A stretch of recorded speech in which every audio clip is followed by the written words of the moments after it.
Hello, everybody. Welcome to Withered Remote Games. My name is Kenny, and today we have Dragon Eclipse. You may have seen my unboxing video. I did do a sleeving video that I haven't put up yet, but I really wanted to get into this game, which meant sleeving like 800 cards, something like that. So it's a very card-driven game. Um, Combat, no dice, zero dice. So, very interesting mechanic as far as being able to choose your ability, gaining power to do some bonus actions. Of course, I'm going to show you all that. I'm going to start the campaign today, and I have this app. They have a companion app, and I decided to try it out, learning how to mirror my tablet to OBS and get all that stuff working. So that's pretty cool. I'm not a big app-driven person, only because I believe in the future those devs have to keep updating the app, otherwise they'll fall off and your game is unplayable. Well, in this case, it's a companion app. So I actually have the book that has all of this in it, so I can comfortably say that I can always play this game years down the road.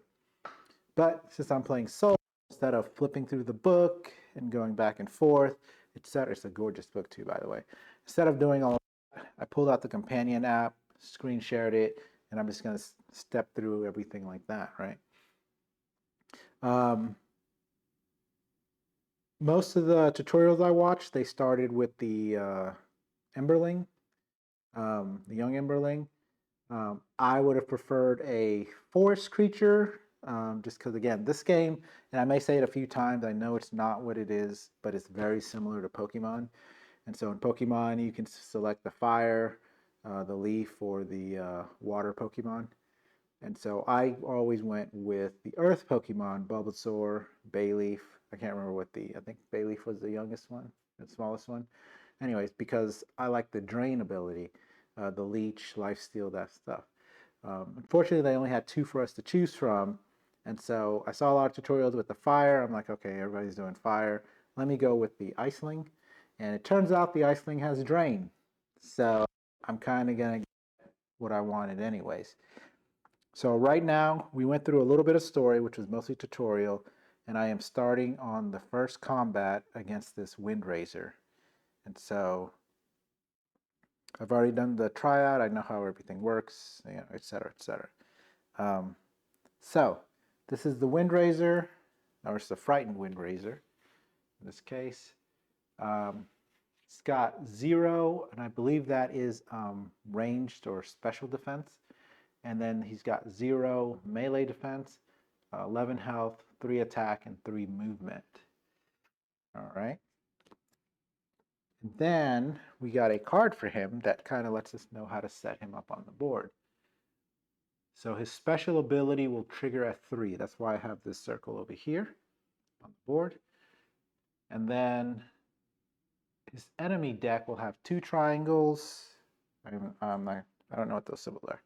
2 triangles, a square, and whatever this circle thing is. So we're going to grab those. We're going to give them a quick shuffle. My green screen on this side has just been acting a little funny. So put those up there. Place a tornado in each of those symbol spaces, which I did. All right. And then on the other side of them, once I draw those cards, you'll see what abilities, these are the abilities that'll trigger. And then when he gets his special symbol, the 3, he'll blink to a space with tornado that is farthest from the opponent. All right. May have to turn the green screen on and off. All right. So we're going to put that here. I kind of rearranged the board a little bit. So normally the enemy that you're facing would go up here. And then their cards there, and then their discard, and then you're all down here. But it's kind of hard to see up there. The text is a little small. So I wanted to put it right here on the side so I can easily pick it up and view it. And then I've got my young Iceling right here. And I have not given my Iceling a name yet. I'm trying very hard to avoid like ice-related names, right? So Eventually I'll come up with one. All right, so as you can see on my screen here, setup combat arena card 35, got it. No special setup for it. It just says end of combat, go to script. If we win, go to A26. If we lose, go to A30. All right, enemy Windraiser we've got, and start the combat. So now all you're going to see is this screen, and that's basically for me to enter the number based on victory or lose. All right. So the way this works is 4 cards from right to left get put out.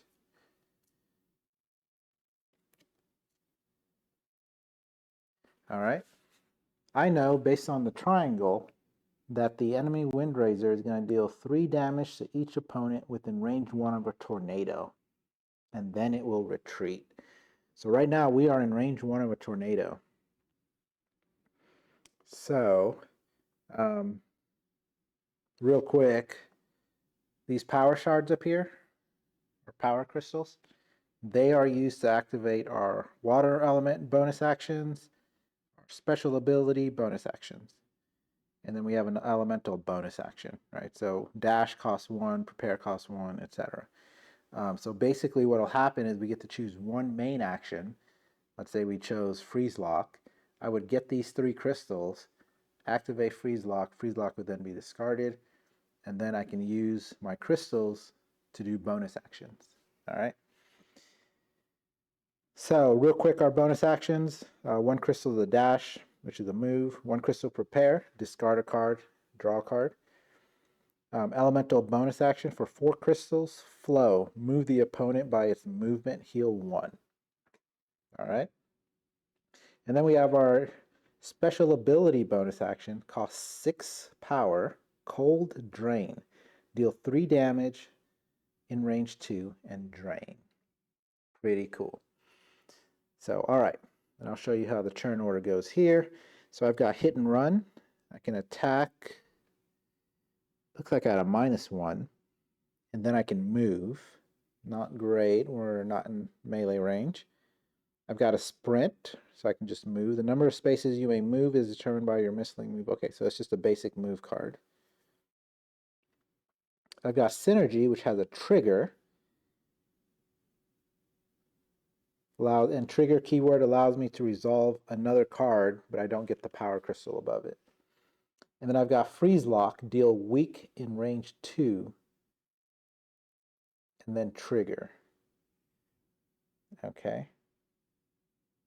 And weak basically means their attack is reduced to 1.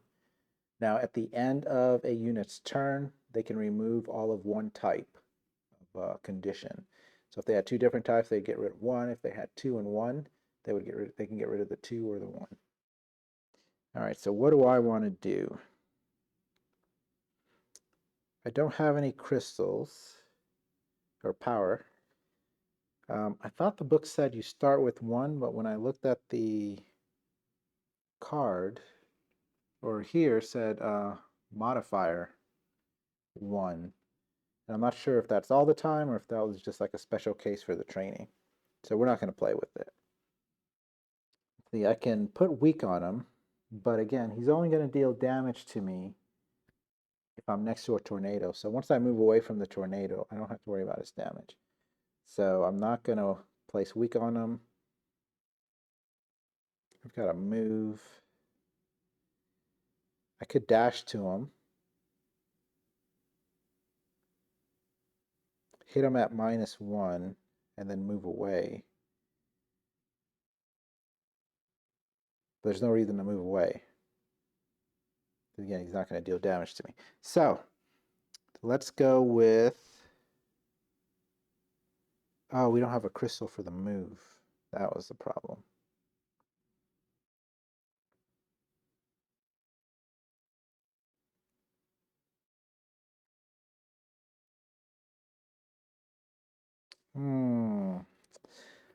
Because if I do the freeze lock and I put weak on him, he's not going to attack me. So that'd be like a waste. And then it would trigger something, which could be the move, which means I'm just going to move away from the tornado. Synergy doesn't do anything for me. So I basically need to move and just attack him straight out.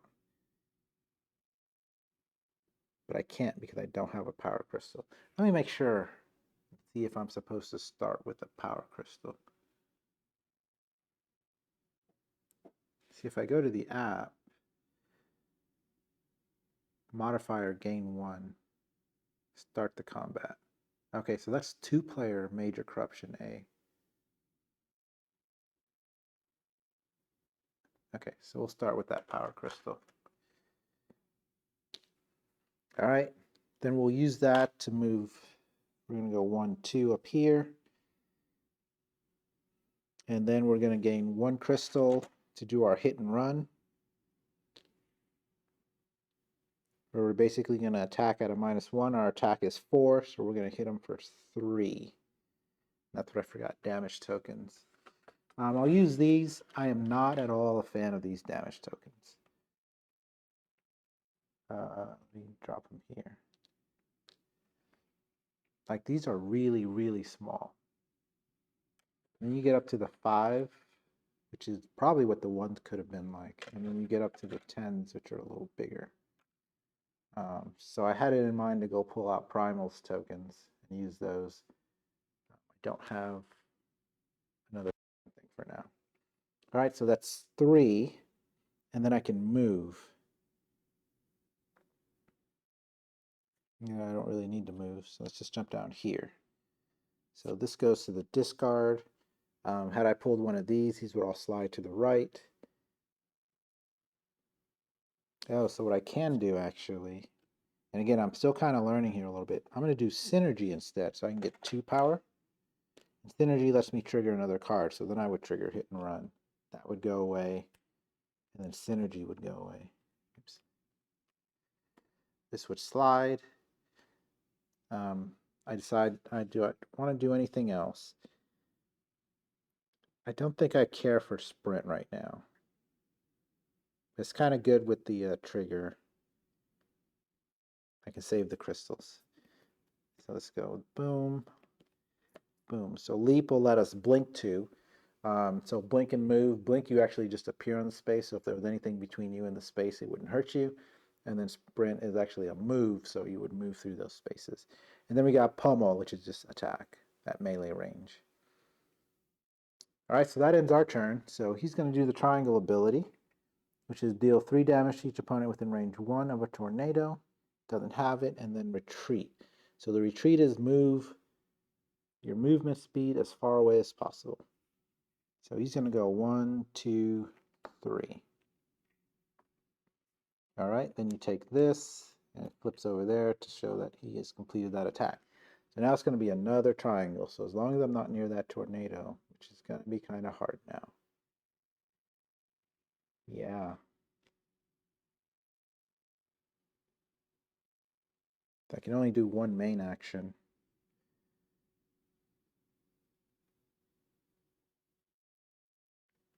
If I move now, I only move 2 spaces. Any space I move will be in range of that tornado. Now there's a thing where if their deck of action cards runs out before we take them down, we get a fatigue into our Iceling's deck. And that fatigue does not go away at the end of combat. It only goes away after you play it, like, use a crystal, or activate it and get a crystal for it, or some other effect removes it from your deck. So that's kind of like a pretty cool timer that says, hey, you got to go after this guy. You can't just sit back and do nothing, right? Or it just hurts you in the long run. So I can probably do a dash and then a sprint just to get all the way to the other side of them. So let's spend 1 power to move. We'll go 1, 2, and then we'll gain 2 power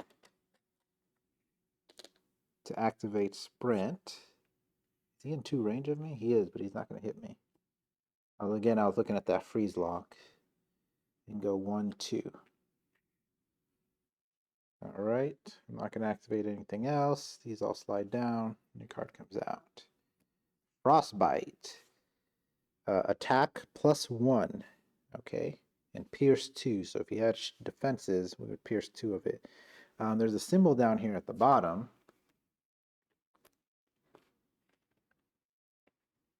If I was fighting against the fire, I can attack again.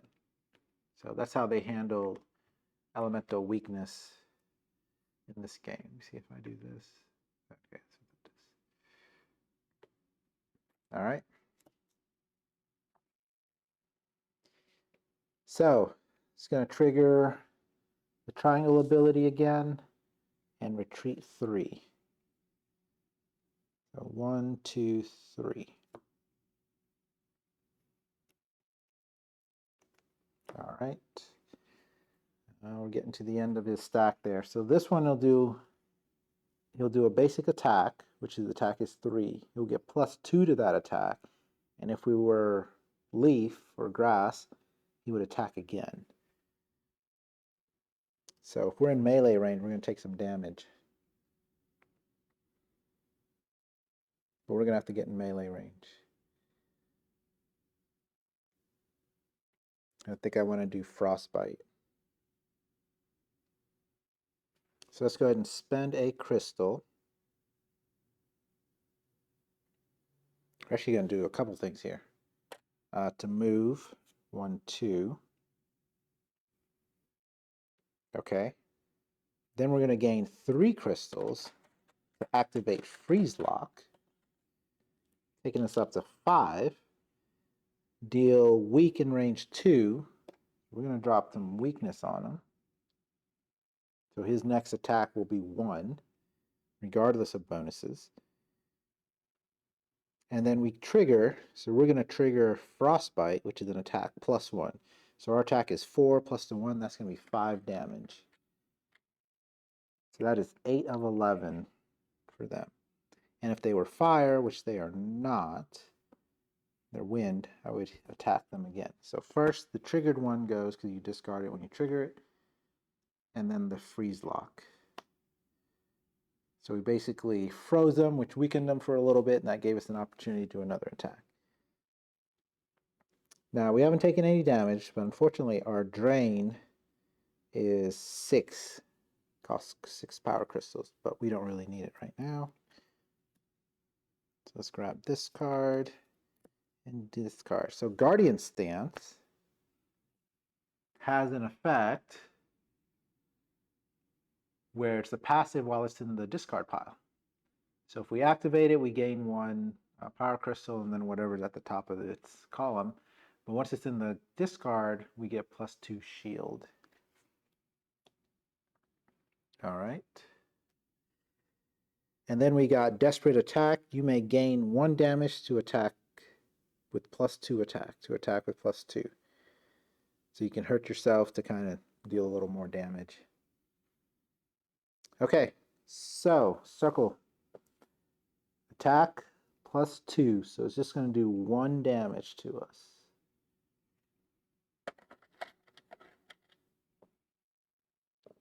All right.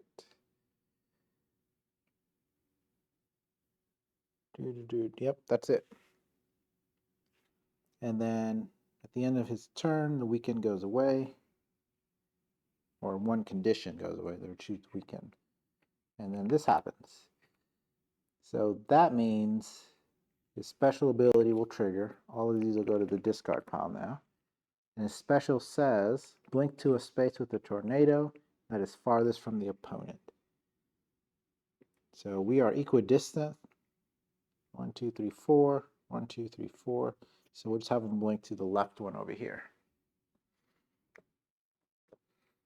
All right, so square's coming up next, which is a rush and then attack. So rush means they're going to use their movement to get as close to us as possible, and then they're going to attack. Attack has to be in melee range. So if they can't get to a melee range with us, no attack.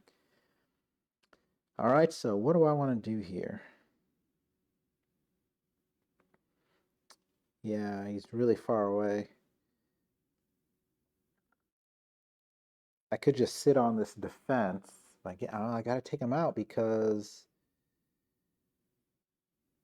if there's no more cards left for him to draw, we're going to take a weakness, a fatigue. Stand by, let me check on that. Okay, according to the rules, it's once the deck becomes empty, you gain the fatigue. So it's not like that card plays and then when you go to draw one, you get it. The second it becomes empty. So really, to avoid the fatigue, I would need to be able to do 3 damage.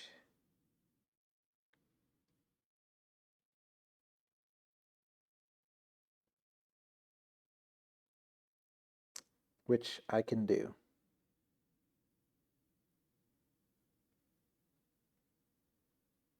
Yeah, I can do it.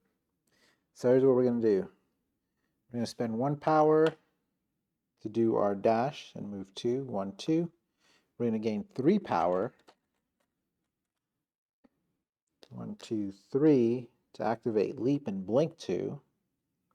Go right there. So this gets discarded. We still have an opportunity to activate anything else. So we'll spend the 6 to do cold drain, which will deal 3 damage. Oh, in range 2. So I don't even have to use, well,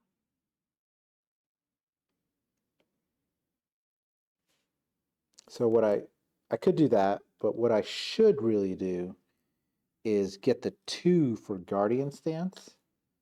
Again, learning how to play.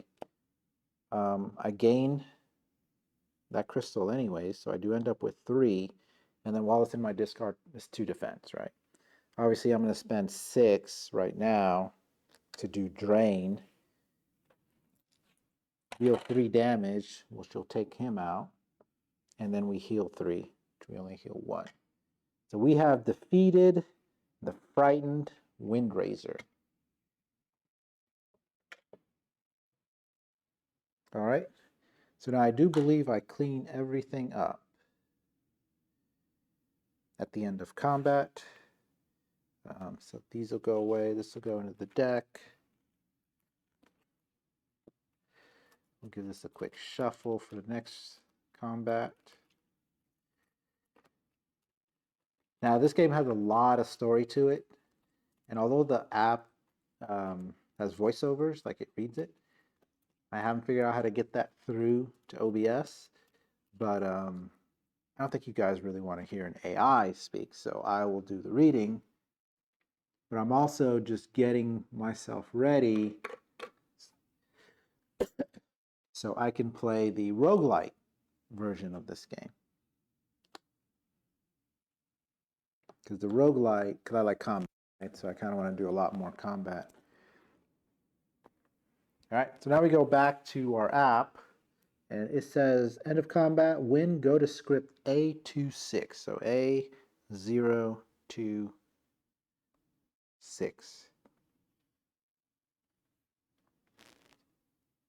The wind mistling stops fighting, and you approach it to place your hand on its semi-corporeal arm.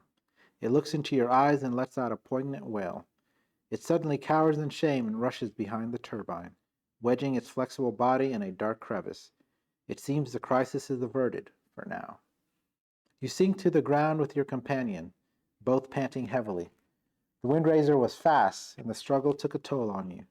You should be enjoying an evening meal now, not fighting your protégés. So now I choose Windraiser Divider. Oh, add card 174A side up to the Mistling Encyclopedia. I guess that's to say that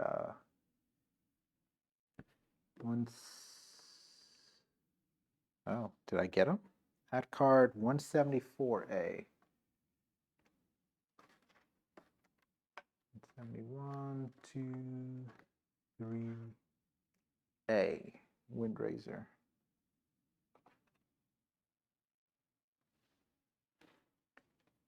Heal 6. Your mistling bruises aren't as bad as you thought. We are fully healed. Choose 1. Try to calm the Windraiser's nerves. Focus on the situation at hand. Did we miss some text? Okay. Let's try to calm the Windraiser's nerves. It will take some of your precious time. Go to script A78.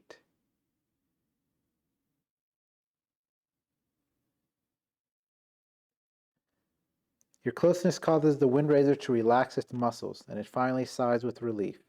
It took you some time to help the creature regain its balance, but you feel it was worth it.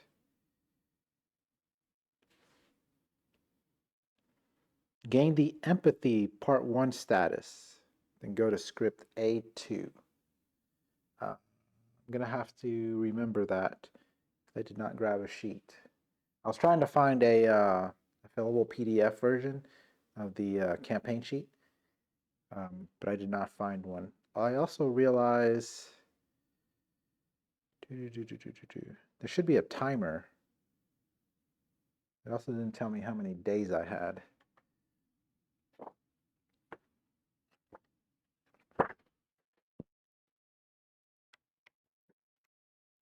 See, yeah, exploring the map. Each map exploration starts with a short setup. The adventure journal indicates which location map to open. Open map X. Take the location map book and open to, so it's on the X side, okay.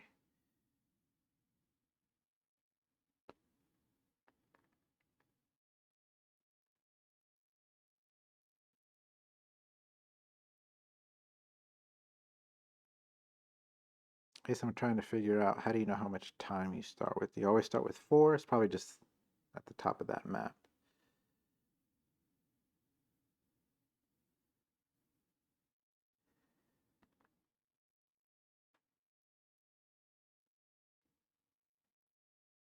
Yeah, let me keep going a little bit because we haven't gotten to a location yet to see if that impacts.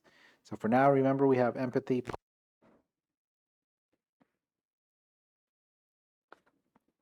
You finally have time to look around. People are still scared, but there are only a few visible consequences of the tremor.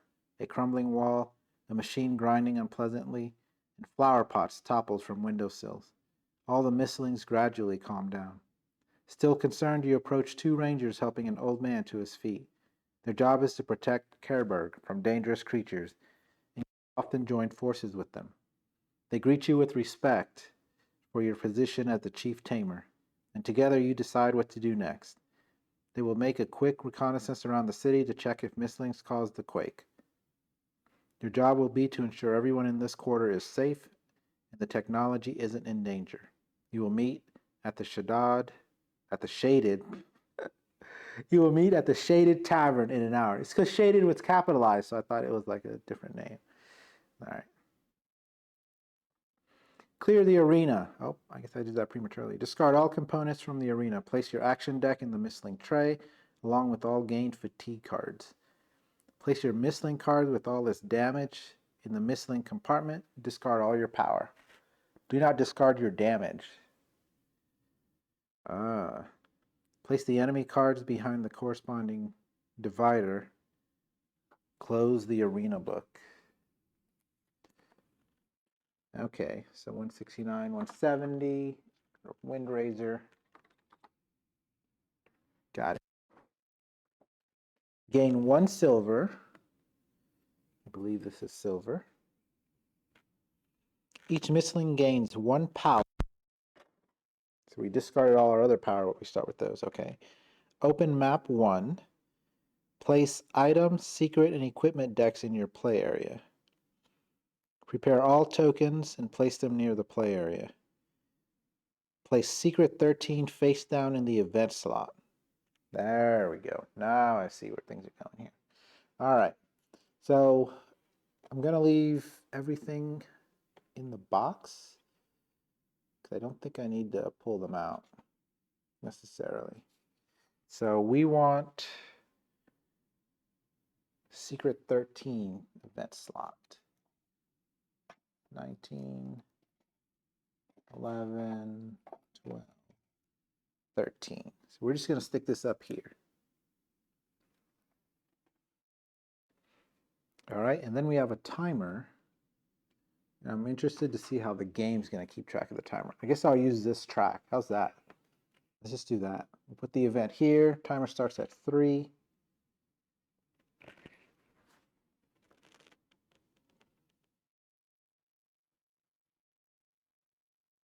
Although I suppose you guys are missing the Gorgeous artwork. I thought it would be visible here. Let's go to when we go to the next one, we'll see if it shows you the map. Item secret and equipment deck in your player. Prepare all tokens. Okay. If you have the empathy part 1 status, time. So that means I lost the time. So we go down to 2. Begin the exploration.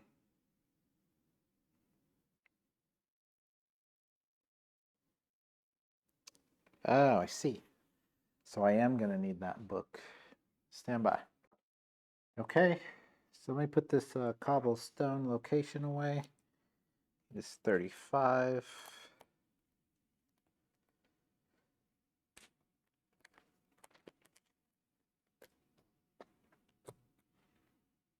Now we can pick this up, pick this up. Let's see here. How am I going to remember? I think this card is basically the height. Yep. Okay. So we're going to slide this out of the way. And it said, oops, open map 1.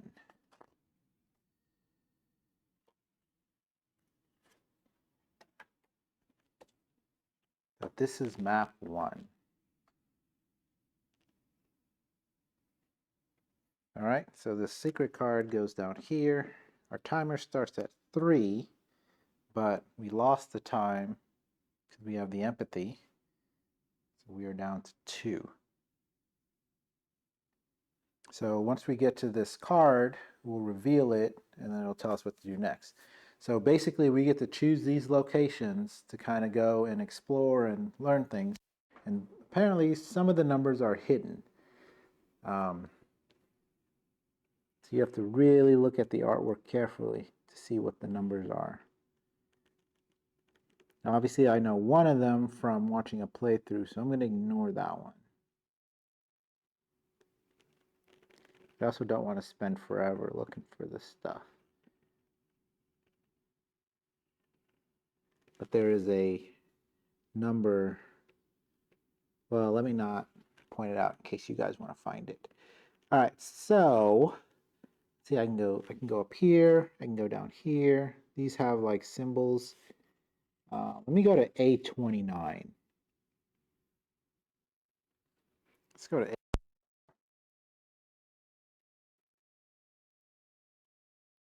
All right, you smile affectionately as you see the signboard depicting a pouch filled with coins and hazelnuts. You enter the shop and the storekeeper, Hazel, looks at you from under her permanently furrowed brows and says in a surprisingly warm tone, "Welcome, Tamer. Do you need something, love?" Her tone sounds odd, and you notice she keeps glancing at a fresh crack in the wall. Her hands tremble slightly. Choose one. Buy supplies, spend 1 silver. Buy equipment, spend 3 silver. Speak with Hazel, only if slot 3 is empty. By slot, it means these circle things here. And so slot 3 is empty. Or we can just leave. It seems like is up. As much as I want to buy some with 1 silver, let's see what's going on. Speak with Hazel, only if slot 3 is empty. Go to script A17. If token B is in slot 4, Hazel and you have other matters at hand. Continue the exploration. Is this requirement met? No. If token A is in slot 4, go to script A77. I don't have any tokens anywhere. Is this requirement met? No. Do I put an A in a slot where I go?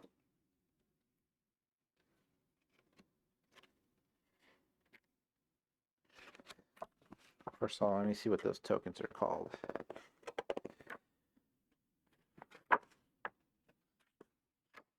What am I looking at? Okay. 10 AB tokens.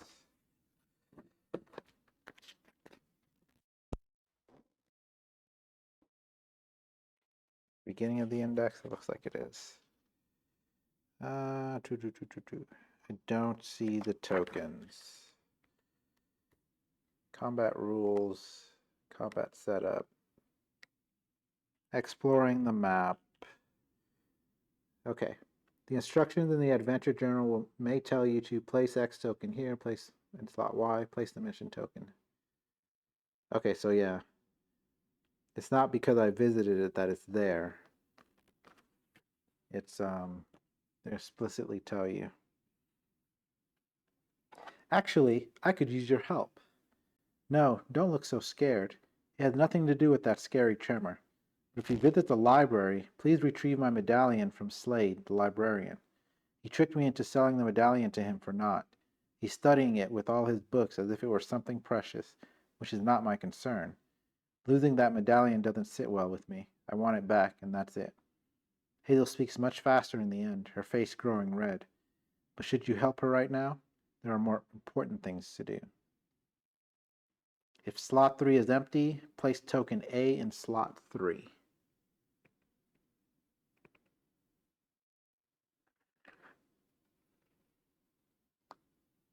All right, there we go. Hazel's medallion is in the library. Continue the exploration. So I guess that means we should go to A35.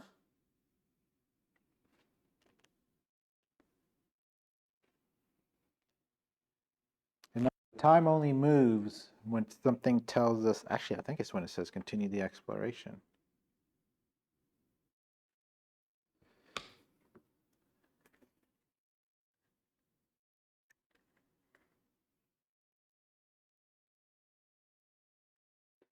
Yes, I admit, the only rules I really read, 13, were for the combat.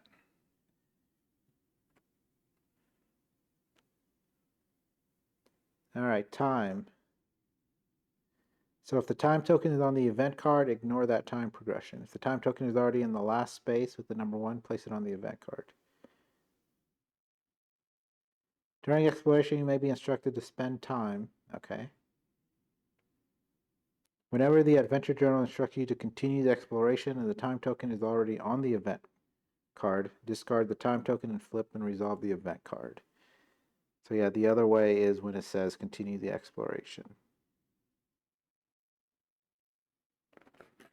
So we will move the clock, the timer down 1. All right. And we are going to A35. The air is always cooler inside the thick walls of the library. The librarian, Slade, greets you with a bored smile and returns to sorting the books scattered on the ground. Inside the reading room, a young man, Alvin, sits silently in a corner, shaking a little. He is one of your charges, a tamer in training. He looks up from time to time, avoiding eye contact. Choose one. Approach Alvin. Read about the earth mistlings. Approach Slade, or to leave. Well, even though Alvin's looking kind of shaken there, Slade is the one we want to get the medallion back from. So let's go there. 1. Slot 3 is empty. Slade is busy right now. If you didn't have any particular business with him, he doesn't want to be disturbed. Is this requirement met?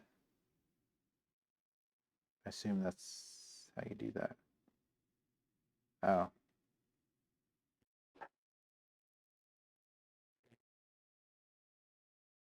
If token B is 3, Slade doesn't want to speak with you anymore. Continue the exploration. That is not the case. Hazel, that sly hag. Of course she sent you. The only person I am fond of. I won't fall for it this time. The medallion is fascinating. I cannot simply give it back to her because she didn't realize its true value. Choose one. Bid farewell. Try to retrieve the medallion. We're going to try to retrieve it. Well, you started this conversation. Try to convince him. So time goes on to this. So if next time time triggers, it's over. Perform the test. At the end of the test, if you have at least 2 of those eye symbols, lose time. If we get 5 or less, after some time, you convince Slade to return the medallion. If we get 6, you convince Slade to return the medallion. If we get 7, somehow Slade feels obliged to compensate you for your efforts. If we get 8 or more, Slade won't give you the medallion. Okay. Now I kind of remember why I told us to pull out the items. because that's what we use to do tests.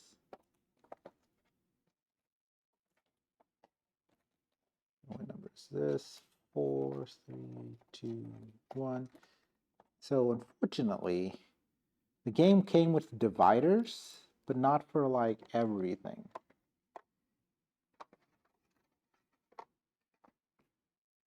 So it's like I ended up with the tiers for the different creatures, and the equipment and the items don't have a divider. There are dividers for so many other components of the game. So now that we know we do need this, we're just going to set it off to the side here.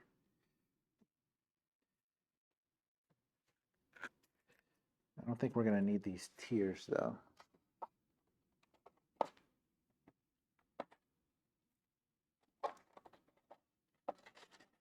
Okay, that goes back in there. So the item deck, let me make sure it's not in like numerical order of some kind. No. Okay, let's go ahead and shuffle it.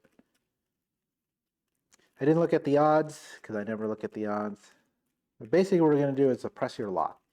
Our goal is we want 6 or 7 because those are like the good results. 5 or less, you know, it's like we were, in this case it looks like we were successful, but maybe not as successful. And then 8, it's kind of like a failure. Oops. But at the same time, if we get those eye symbols on the cards, then we're going to lose more time. All right, so here we go. Oh, there's an eye symbol already, and we got a 2. Let's see if we can do this a little better for you guys to see. We got a 2, and you can see the eye symbol. We got a 1 in the eye symbol. So if we have at least 2 at the end of the test, we're going to lose another time, so it's just going to pass on. We're going to go to the next. There's a 3, so that is 6.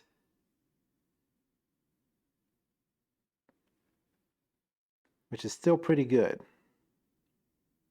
So I think we're going to stick with that. Again, we can push our luck, but if we end up with 8, then we almost pretty much fail. Right. So now what I don't know is, do we just do that quickly at the end of the test if you have at least 2, or do we go to this thing first?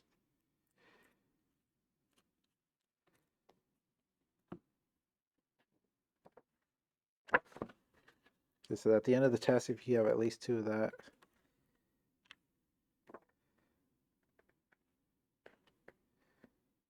test 11.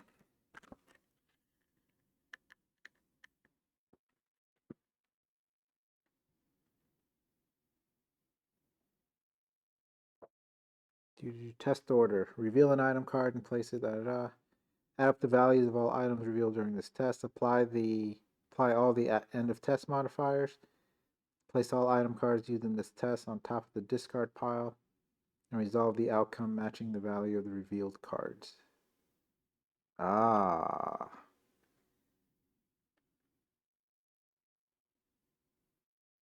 So we're actually not going to be able to do this. We ran out of time. First of all, where'd those cards go? At the bottom, it says they're the discard pile. Let's create a discard pile. So basically, we had 2 of the eye symbols. So we're going to do that first, which means time, which means flips over number 13. And 13 says, an hour has passed. If token A is in slot 2 or 5, go to script A76. Otherwise, go to script A75. But I can't do that.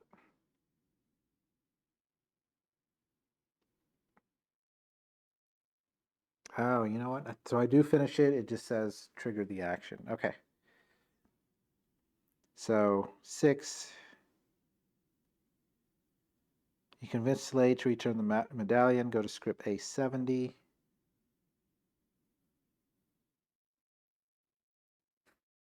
Slate sighs. You may take the medallion. It lies in the reading room on a table with 2 blue books. Just remind the woman that she owes me. You quickly find the books and the medallion wedged between the pages of one of them. You notice that the trinket has symbols representing 5 elements, all but darkness. Darkness isn't popular, and many superstitions are tied to it. But when an artist depicts all elements, they don't omit darkness. Strange. The books are about archaeological findings from the desert far north, something about an ancient temple. You don't have time to read it now, however. Discard token A from slot 3. You retrieve the medallion. Okay.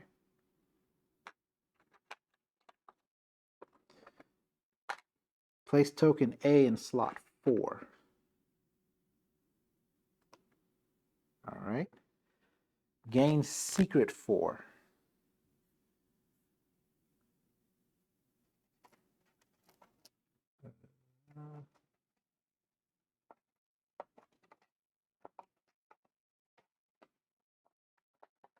Come on. Gain secret 4.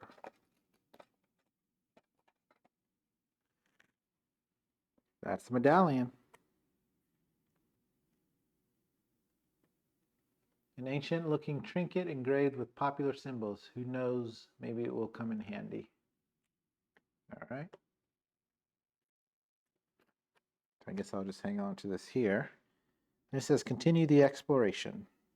So now we have to go to an hour has passed. If token A is in slot 2 or 5, go to script A76. It's not. Go to A75.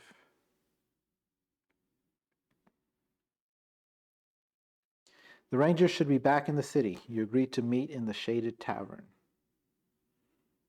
Place secret 13. Ah, okay. Wait, this is 13. Place secret 13 face down in the event slot.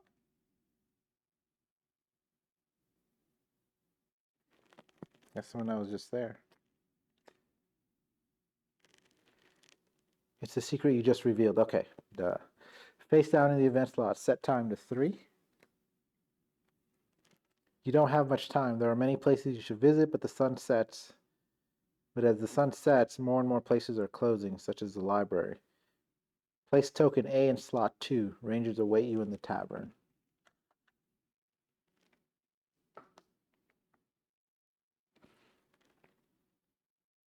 Continue the exploration.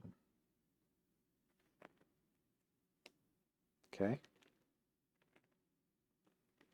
I guess we're going to go back to A29 and do the medallion.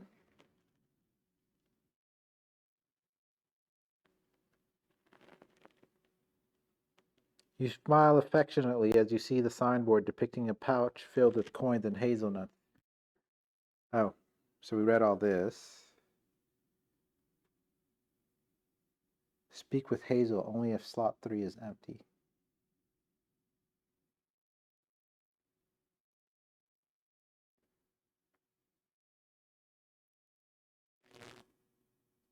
Okay. Token B is in slot 4. Hazel and you have other matters at hand. Continue the exploration. It is not.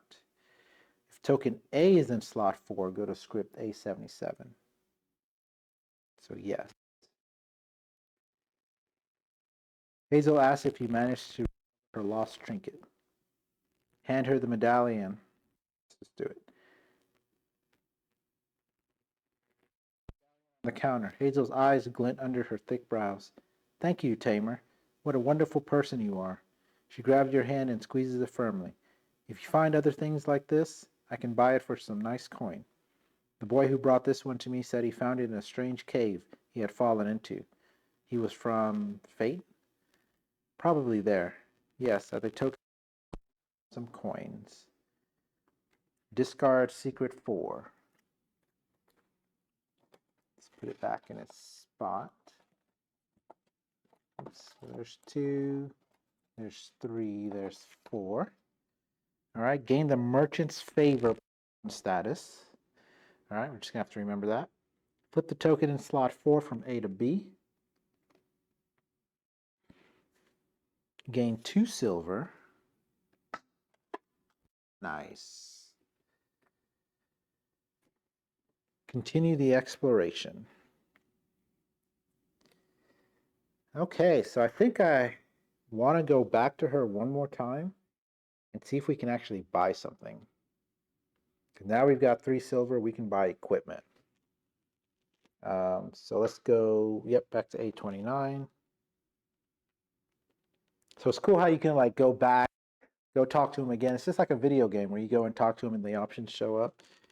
Here we go, buy equipment, 3 silver coins.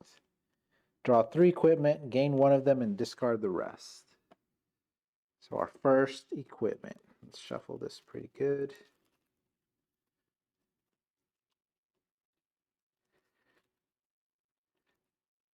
Shuffle, shuffle. Uh-oh.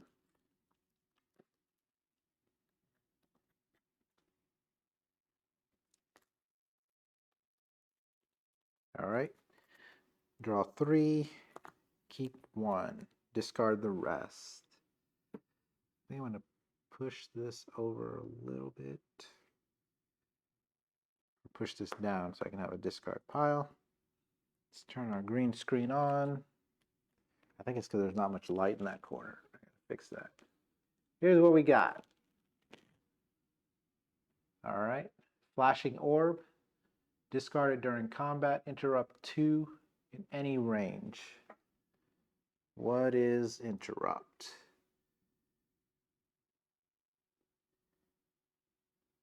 Interrupt X. Discard the X rightmost cards from the opponent's track, starting from the highest numbered slot with a card. In rare situations, interrupt may cause the player to have 0 cards in step 2 of their turn. In this case, the player's turn ends immediately. So I think for solo, that's the cards up top, which might prevent them from getting their special ability.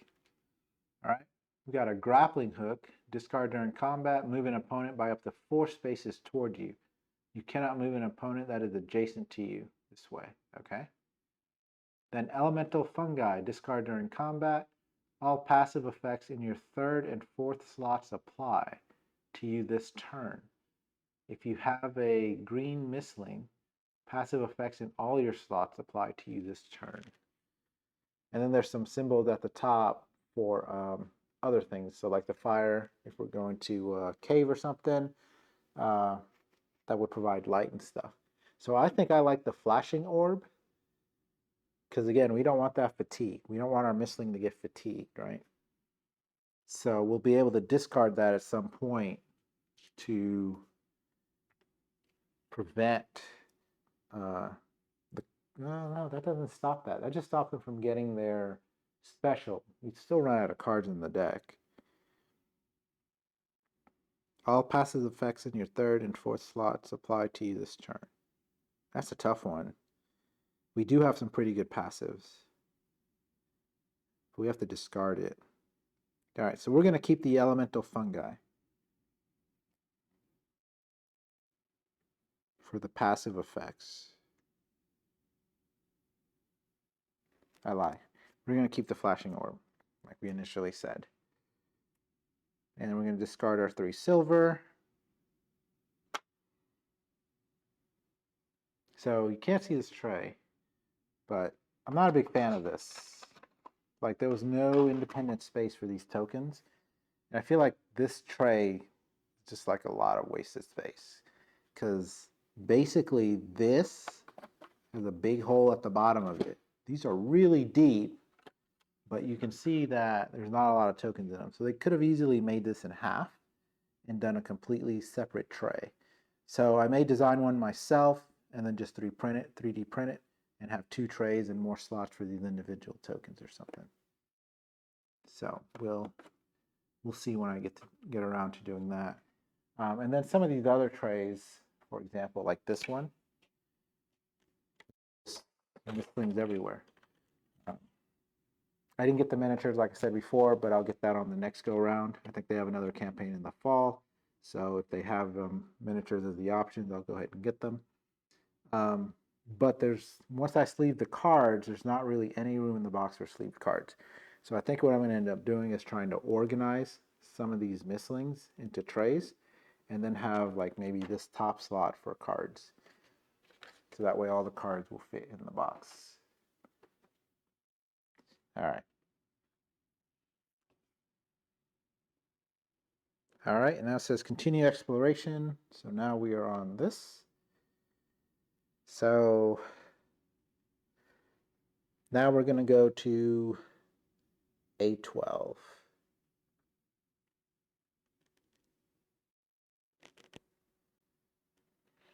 The tavern greets you with the cool, fragrant breeze wafting through it.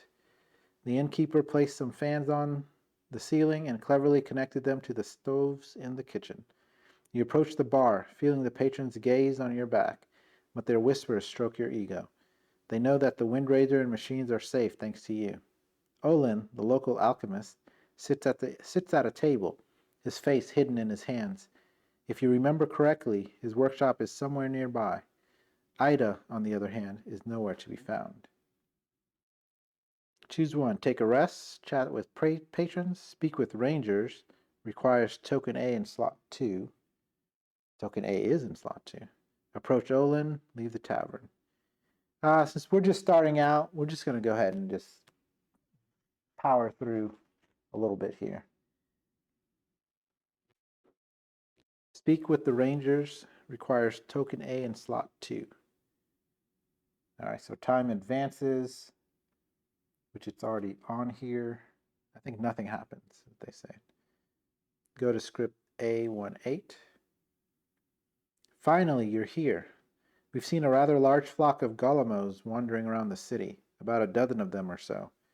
If they can cause small tremors, maybe such a large group could cause a big one. We kept a safe distance and left the investigation to you, Tamer. You're the Mistlings expert.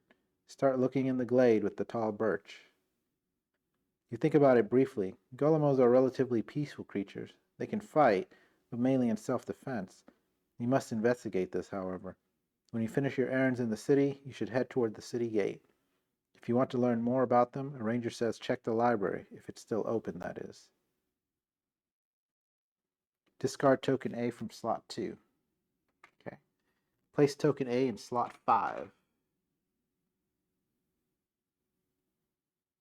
Go. That means it's going to force us to move. Continue the exploration. So now this flips over. All right, and it says if token A is in slot 2 or 5, go to script A76.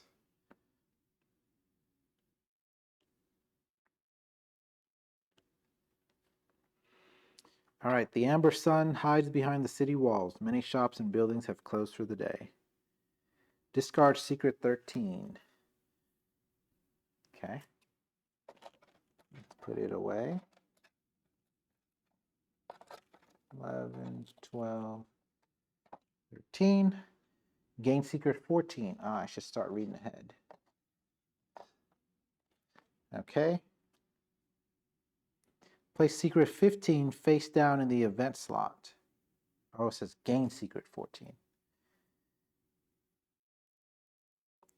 Place this card on the map.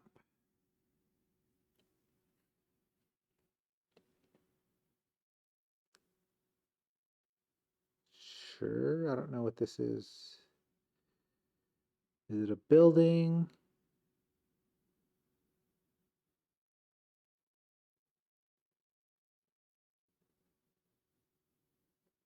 No, it's this thing, the library, I guess. Oh, would you look at that?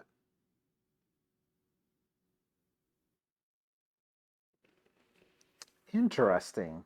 Okay. And then 15.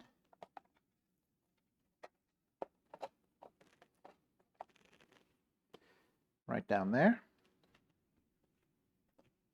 Set red to 2. You must leave the city soon. I don't remember what the red means. Something about you must leave exploration right away. Time is on 13. The current event ends the exploration. Current event changes something. The story might hint at what might happen, but does not end the exploration. Ah, okay.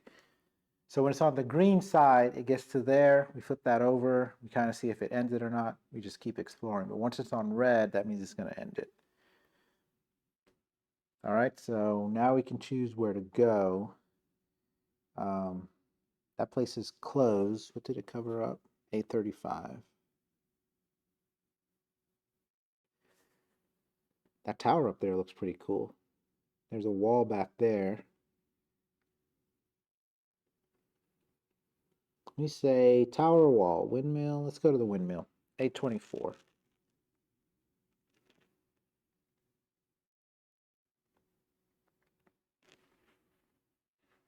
The Windraiser peeks from its hiding place, visibly calmer now. It scans the surroundings uneasily and glances at the turbines to ensure the wind flows through them. A group of engineers repairs some damage to the machines, but everything seems fine thanks to your previous intervention. You don't even want to imagine what would have happened if all the gears had stopped. Choose one. Let your misling spend some time with the Windraiser. Chat with the Tamer. I really do want to collect a lot, so maybe let my misling spend some time with them. Gain 2 power. If you have empathy part 1 status, gain 2 additional power. That's 4 power. Continue the exploration. This goes down here. Oh, that's it. Does that mean I can go? Yeah, because I could talk to the Tamer. Let me do that again. Or go back to there again. All right, so let's chat with the Tamer. He broods nearby, glancing at the misling he failed to calm down. Time. Okay, go to script A80. The young tamer sits by a building and looks at the windraiser with melancholy in his eyes. I thought I could face it, he says quietly. I thought my bulb could tackle it, but as a swamp misling, it had a disadvantage on dry land. It's a shame I had to bother with you, Chief. I had to bother you, Chief. I will train harder. Gain the Forest Predators Part 3 status. You've learned Bulb's weakness. Continue the exploration. Okay. So this card flips,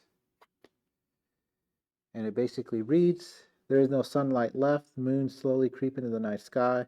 You must leave the city and search for the source of the tremors before another one strikes Kerberg. Gain 1 fatigue. That's not cool.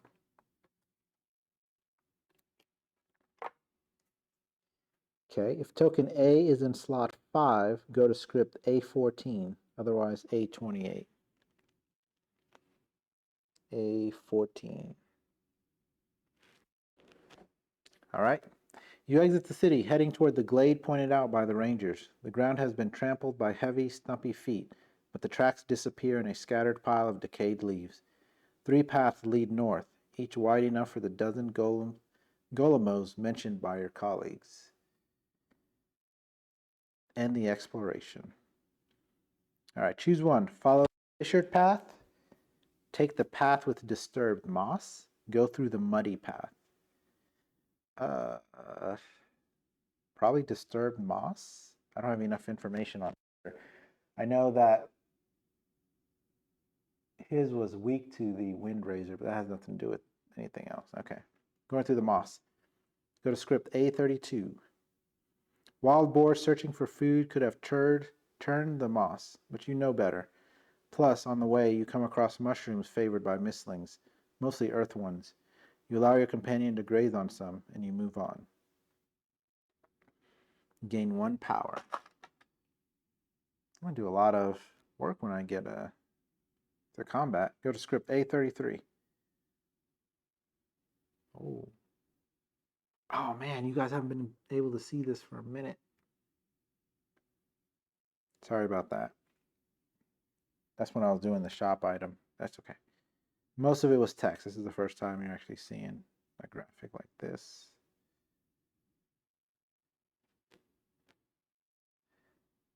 Okay. The forest grows thin and you see a well-known hill before you. You stop in your tracks, your mouth agape.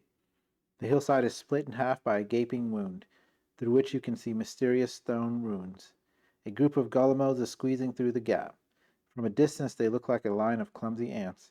Intrigued, you approach the hill through a bramble grove as the last of the mislings enter the ruins.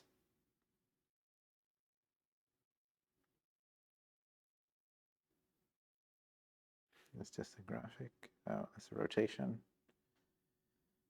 All right, perform the test. You may ignore the eye effect below.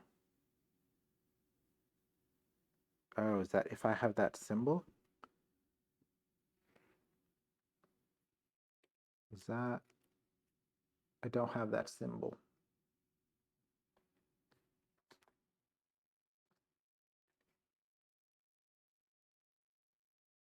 In fact, I don't know what that symbol is.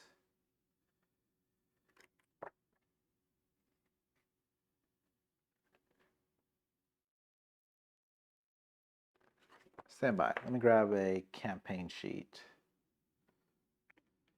Okay, I'm back. So I forgot what empathy status I had. I think the one that gave me the extra 2 was empathy status 4. I tried to go back, but it was a bit too much to go all the way back. So I'm just going to remove the 2 power just in case. But I have marked my sheet now. Merchant's Favor 1, Empathy 1, Forest Predators 3. So now, and then I remember what that symbol is I would have to have an item with that symbol in the top right corner. So you'll see this one's got the torch, right? So I do not have that. So if I had that, I may ignore that effect below. So when I draw that, I either draw the next card or I take a damage. All right. Let's look at our items deck. So let's see. Perform the test. 5 or less, you slowly make your way toward the entrance to gain a damage. Go to that script. 6 to 8, you get closer to the entrance. Okay. 9, you notice something in the way.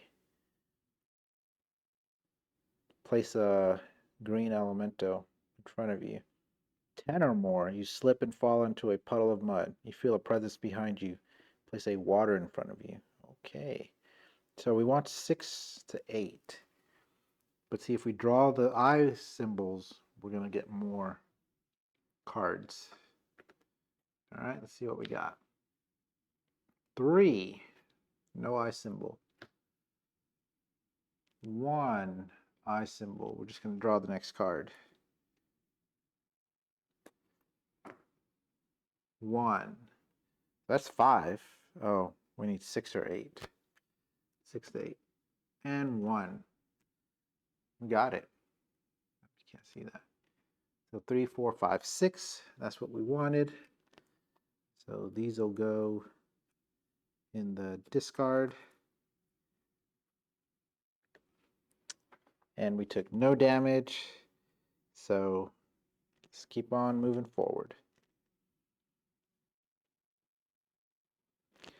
You hear a cracking sound behind you, and a Golemo emerges from thick brambles. It must have stayed behind to guard the entrance and protect its friends. That's quite an assumption to make. The ground under your feet starts trembling, so you must prepare to fight. You're a little scared, but also excited. Time to test your skills. All right, set up combat. Arena card 19, map 2. So it's the same map we got. Arena card 19.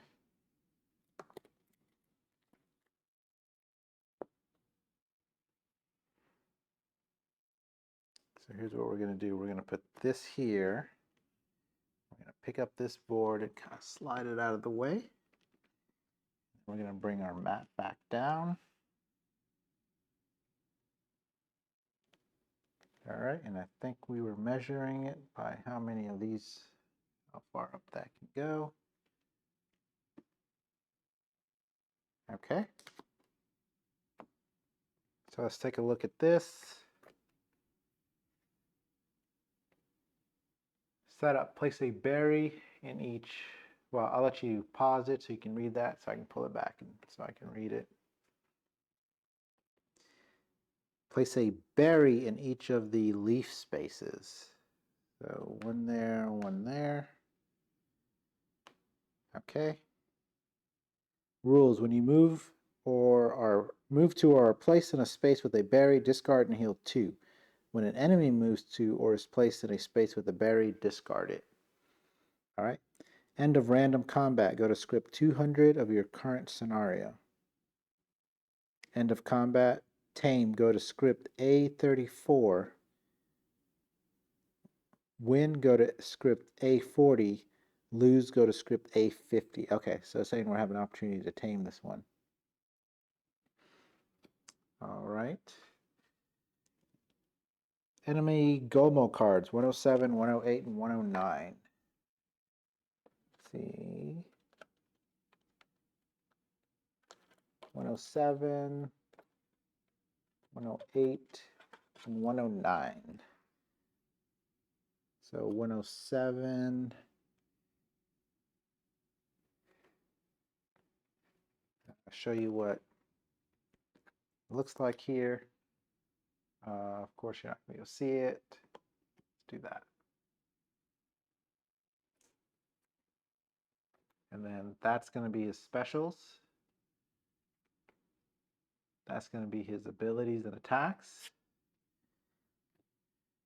And then this is going to come up and how to tame them. All right.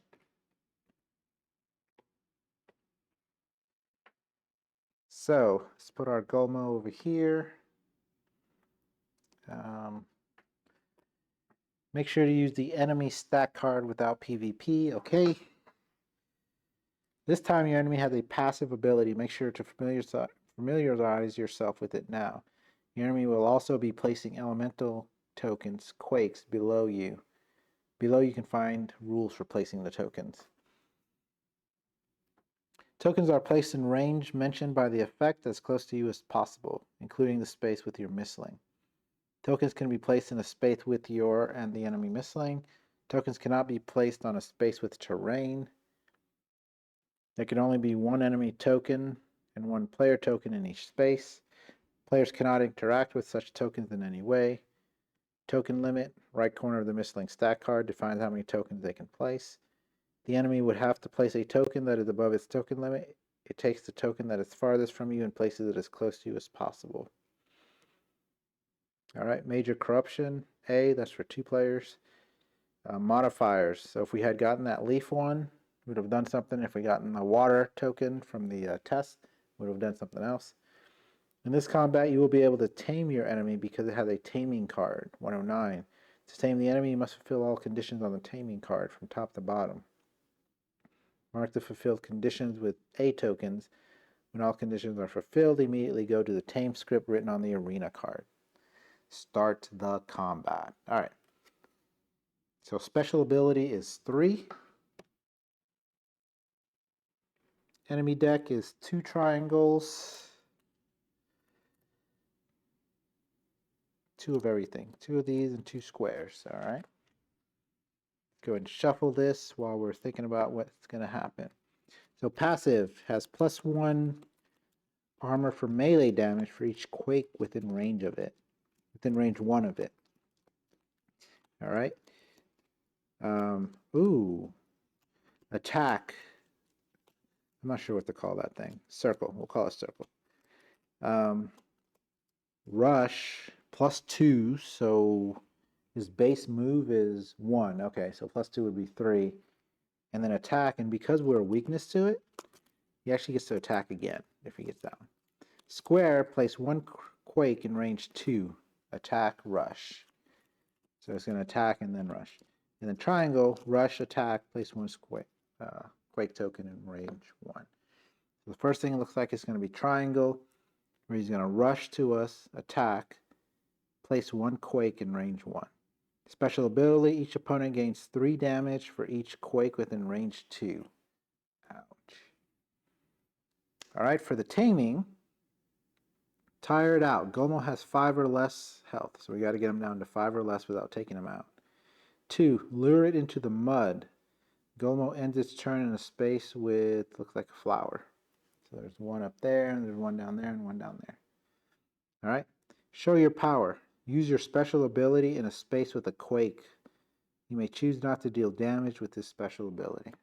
Okay. Let's see what we can do. Let me see what happens here. If I start the combat, all right. Let's grab our Missling deck. Except now we have that fatigue in there. Ouch, not cool. Put our time token over there. We started with 4 power, so that's pretty cool. And then we have the combat, or the flashing orb. Let's go. We have Pummel for some basic attack, Iceling, deal 2 with the drain, Primal Shot,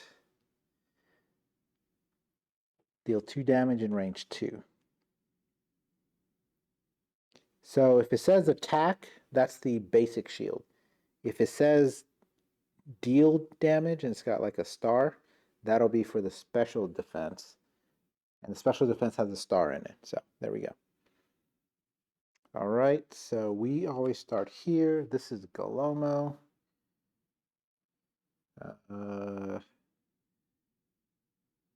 Trying to find a picture of his icon. Oh, it was in the book last time. Is this him? Nope. Assume he's going to be one of the small ones.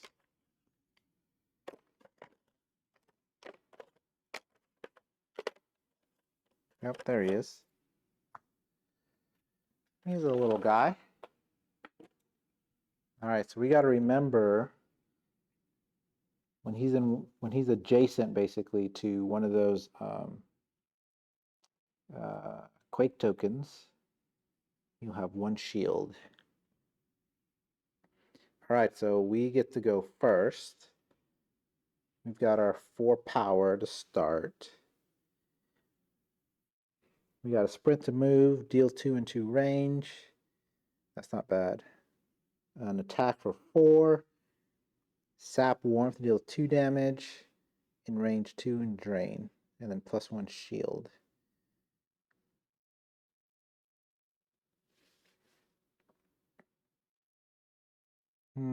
I assume. Does that mean when it's in the discard pile? The other ones explicitly said that. And I think that was just kind of like an example. Let me just do a quick check of card anatomy in combat. Action card types. Oh, there's card rarities, quest cards.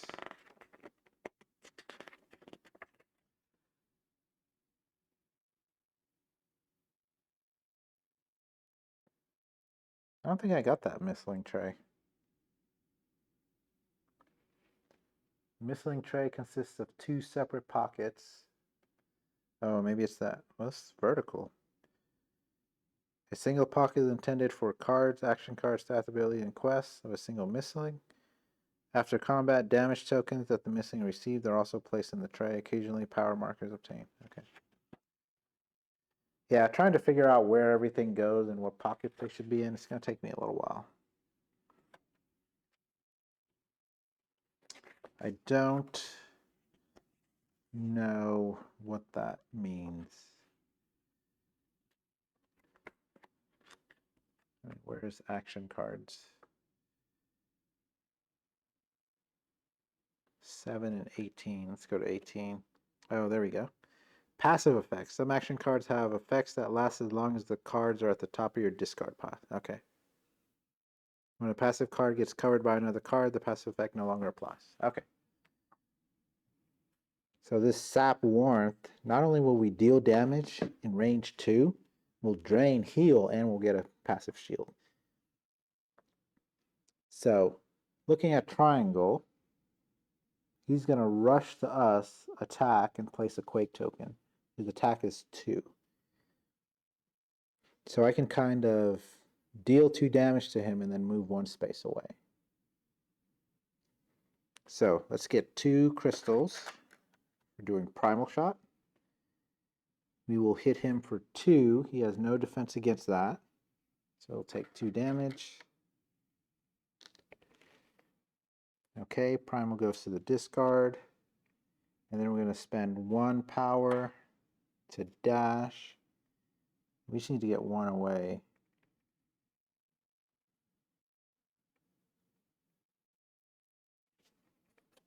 Right there. All right, there's nothing else I want to do. So we slide sprint over, and pull out another card. Freeze lock, deal weaken range 2, and then trigger. Okay, so now we activate his triangle, rush, which means he moves. His movement's only 1 space though. Then he's going to attack, we're not within range, and then he's going to place a quake token.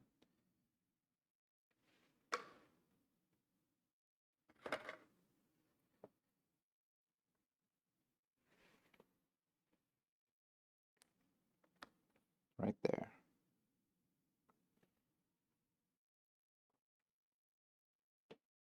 In range 1. Okay, so this card is done. Now it's back to us. So we've dealt 2. He's got 24 HP. I did not look at that.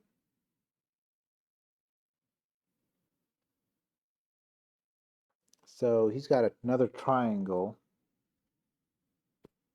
So he's going to attack us again. I think we can take the damage so we can use Sap Worm. So let's spend 1 power token. If he's in range 1 of that, he's going to get a defense. But I can't do anything about that now. So let's go up here. And then let's gain 3 power. 1, 2, 3 to do pummel. Yeah, that'll deal 4 damage. Minus his 1, that's 3 damage. So he's up to 5. 5 of 24. It's a tough one. So pummel goes to the discard. Let's see, I've got 7. So what I could have done, well, move the opponent by its movement, heal 1. I would have spent 4 power just to avoid blocking 1 damage. Not worth it.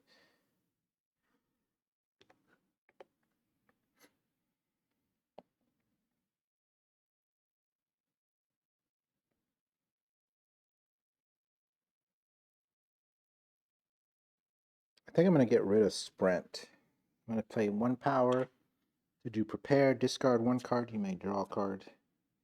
So I think all these slide, and then you draw. Ah, the fatigue. Great. Well, good thing I drew it, I guess. I would have drawn it anyways.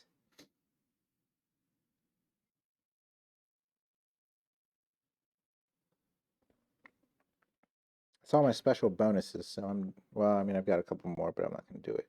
Cold Drain, there's no point. Deal 3, drain. I'm at full health still. All right, so up to Gullimo. He will rush. He's already in range. Will attack with 2. So we're going to take 2 damage. Hold on a second here. So we took the 2 damage. Place 1 quake in range 1. So we can put it on top of us. Oh, wait a minute. Gomo has +1 for each quake within range. Yikes. Okay, I know what we're going to do. Oh, wait. I didn't draw a card at the end of my turn. Frostbite. Ooh, attack +1. Alright, here's what we're going to do. We are going to go ahead and spend the 4 power to do our elemental bonus flow. Move the opponent by its move, then heal 1. So we'll move him 1 away from those. We'll heal 1 damage. Alright, then we will... he's in range 2. I think we're fine with that. What's he going to do next? Oh, I didn't flip this. Circle, which is to attack first, then rush. Oh, attack, rush, attack, and then attack again. So he's definitely going to catch up to us. So we definitely want to do freeze lock.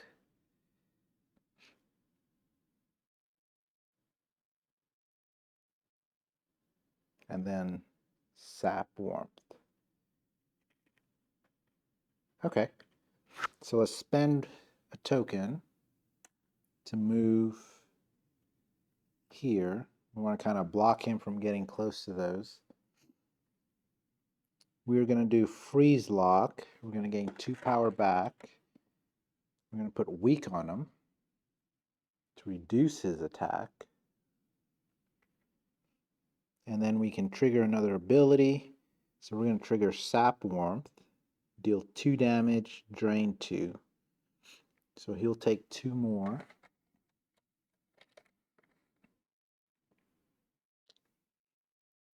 Unfortunately, this will go in the discard first, then freeze lock. So we won't get that bonus defense, but that's okay. Ouch, that fatigue just slid all the way down. Alright, we got another freeze lock. And we got another frostbite. Alright, so now it's the enemy turn. He's going to be able to unlock his ability. So circle says attack.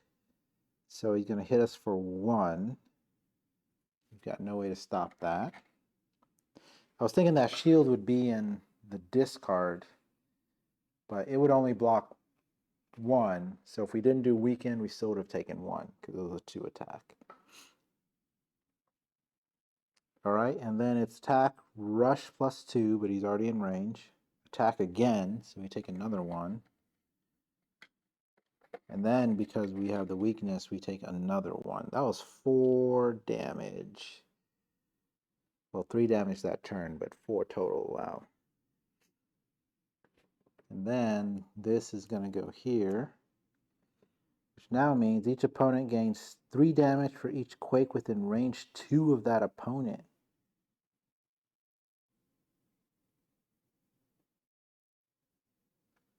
That's 6 damage. I wasn't paying attention. So that's a total of 10 damage on us. Out of 16.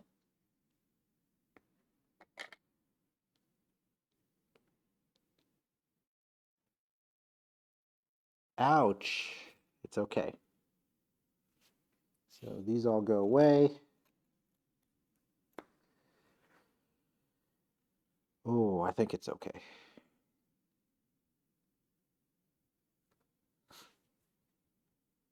See, I could have done the flashing orb, but I have drain.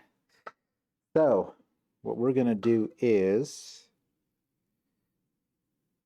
Man, I wish I had that card that would let me put it in the graveyard to gain additional... Well, it's additional melee attack, not power attack. We'll just call it power attack. So cold drain, I need 3, right? So we're going to activate this fatigue and gain 3 power. So remove this card from play. Get out of here. Alright, then we're going to spend 6 power to do our special ability, Cold Drain. Deal 3 damage in range 2. Hold on, what's he doing next? Square. Place a quake in range 2. Attack rush. Okay, that's fine. And drain 3. So we're going to deal 3 to him, which will take him up to 10 now.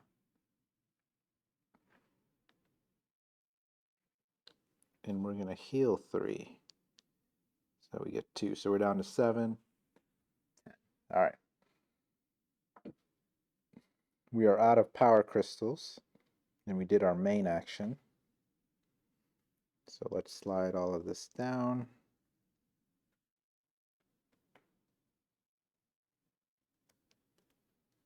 Yeah, offensive stance will give us a bonus attack if it's in the discard. Alright, so he's going to activate square, place 1 quake. So I think his max is 5, okay? He's going to put it on our space.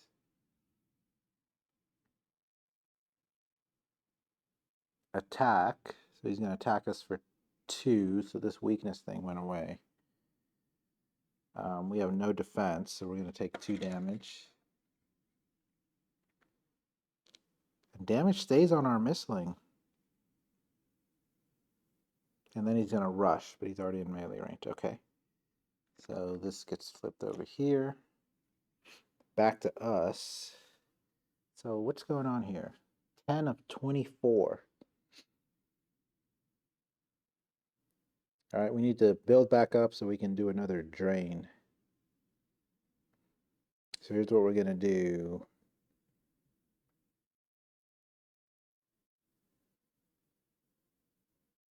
We're going to do Frostbite, gain 3 power. Oh yeah, we got a lot going on next here. Attack +1, pierce 2. Ooh, that's important. Except he's not next to... Yeah, he's next to one of them. So we're going to pierce that armor. Let's just double check.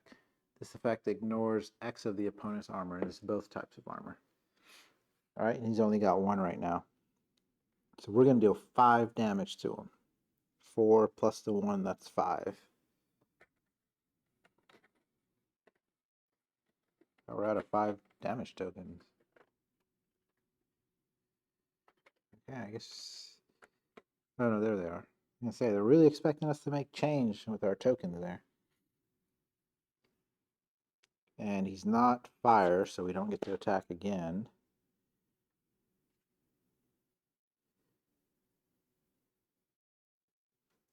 Okay. We're going to save these 3. So what's going to end up happening is we've got square. That square before too? Yeah. So he's going to place a quake in range 2 and then attack us for 2. Okay. Next turn, we're going to put this offensive stance in the discard. Actually, no, we don't have to do that. We'll just use freeze lock. Actually, no, it's only 2 damage. We can use freeze lock to then do frostbite again. And that means he'll be remaining with 4 health. We have to lure him into this pond, this mud thing over here. But I also want to get another drain off. So square, he's going to rush, but he'll only move 1 space. We really need for him to do a circle. So that gives the extra rush. I think he's got one coming up. Yeah. So after this square should be, we'll gain a fatigue for it.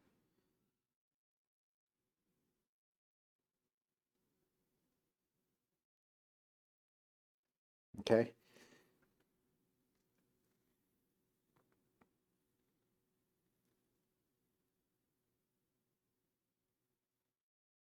So let me spend a power to do our dash and go 1. Ooh. If I can go there, I can heal. He's got square, so he's going to attack first, then rush. So we won't take any damage. So let's do that. 1, 2, get the berry to heal 2.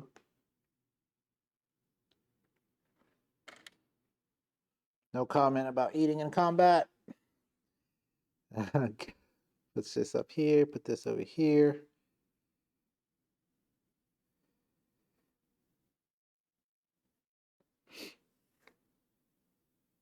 All right, and then draw 1. There's our defense.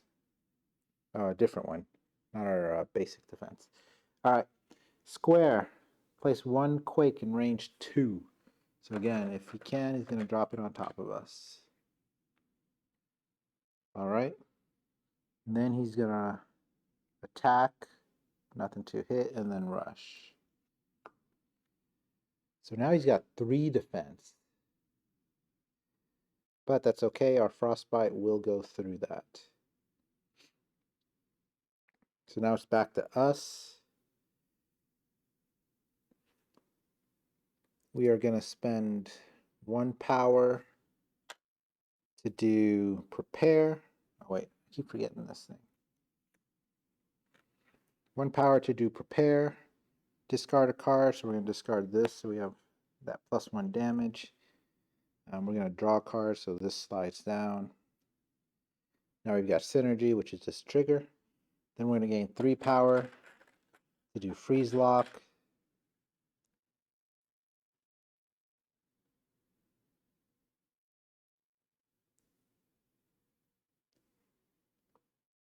Deal weakness. Okay. Then trigger, we'll do frostbite. So it's going to be 4 plus 2, that's 6. Minus his 1 armor because we have pierce 2, so that deals 5 to him. So we still got that 5 damage off. So that is 20 of 24. Alright, so the pierce goes away. Freeze lock trigger goes away. He's only going to be able to hit us for 1. Attack, rush, attack, attack.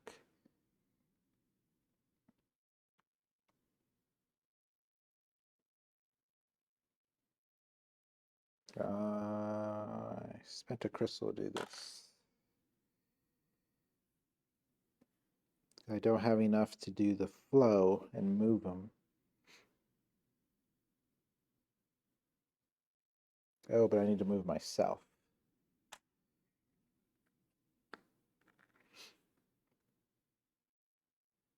Okay, so we got him down to 5. Or 5 or less. He's down to 4. Now he needs to end his space in that, his turn in that space.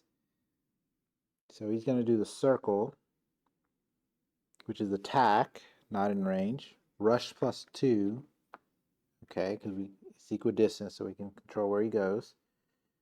Attack, which is 1 damage, and then attack again because of elemental weakness, which is 1 damage. So we take 2 damage. Ouch. This is gonna flip. What's that gonna do? 3 damage for each quake within range 2. That's 1, 2, 3, 4. We can't take that.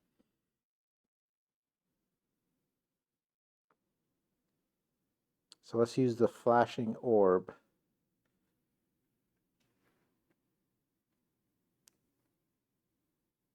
This is equipment too. To get rid of 2 of these. Which means now it's only 1 card here. But we do gain a fatigue. Because the deck is empty. Alright. Okay, so now Guillermo has ended his turn in a space with the flower. Show your power. Use your special ability in a space with a quake token. I gotta get to 6.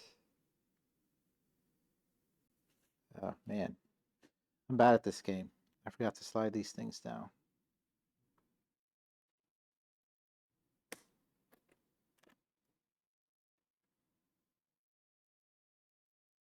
Okay.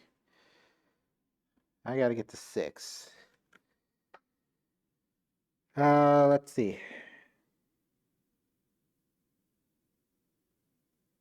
I think these get shuffled right now. Yeah, that makes sense. Let me close my eyes so I don't see what comes out on top. Okay. I think it's going to be a square. Place a quake in range 2, attack and rush. I don't want to move because I need to build up the quake stuff. I can just go ahead and do the sap. I would get 3 power from that, and I would have a defense. And square is not as bad as circle. So it's getting 3 power, taking us up to 5. To activate sap warmth, deal 2 damage, which he just blocks both of it. Oh no, let me take that back. Because I think drain, heal by the damage.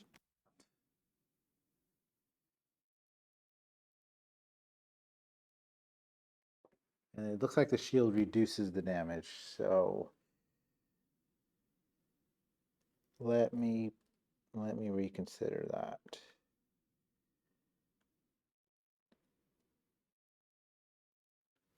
Yeah, because then what I'd actually rather do is just do Guardian Stance.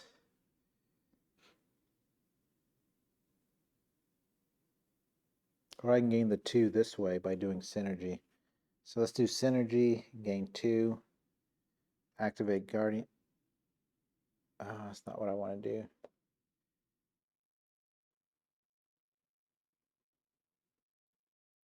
could move. So if I do synergy, so what's he going to do? He's going to attack and then rush. Okay. So let's do synergy. We gain the 2. We're going to do focus, which lets us move. So let's go 1, 2. Because remember, we have to do it on a Quake token. And it has a range of 2, so we can go 1, 2. Right, we're still on a Quake token. Move, you may discard another card. Does that mean I could discard some other card? Still doesn't help me. Because synergy will go into the discard pile last anyways. Okay, so now we can kind of just wait so that we can activate our ability next turn. What happens if our deck runs out? It's not going to run out, but I'll look it up after this. All right, so now he's going to do square, which is place a Quake token in range 2. This is max 5, so this is the last one. He's going to do this. And then he's going to attack, not in range, and then he's going to rush. 1. Perfect. And he didn't get enough of these to trigger his last ability. If I didn't have that, that would have been, what was it, 3? So 1, 2, 3. I think this one was here, 4. That would have been 12 damage. Might have taken me out. It would have taken me out. All right. So unfortunately, I can't go and get that berry.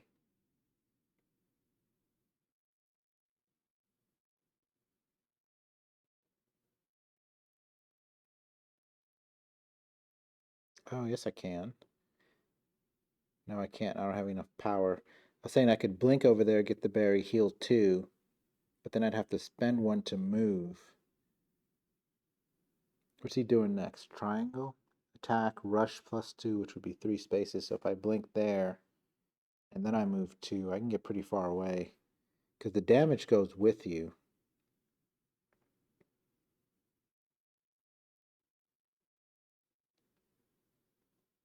See, Drain right now would not do anything because of his shields. So let's do Leap. Gain 2 power. Let's blink over here and get this berry. Heal 2 damage. Oh, then his ability thing will go off. Which is fine, because we're going to be pretty far away. But I needed to get the heal. Okay, and then we're going to have to spend 1 to move 2. 1, 2. Right, because it's within range 2.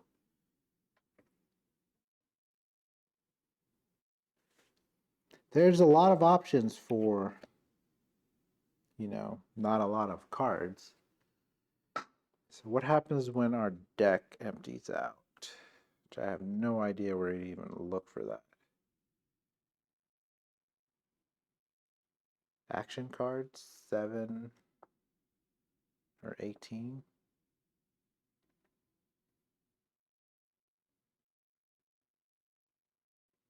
Combat rules, action cards, basic keywords, player's turn, draw new cards. When you must draw a card and your deck is empty, discard all your attached upgrades.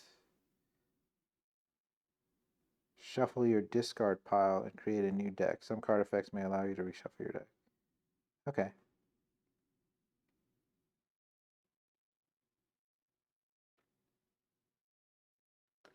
So you don't penalize for running out of cards.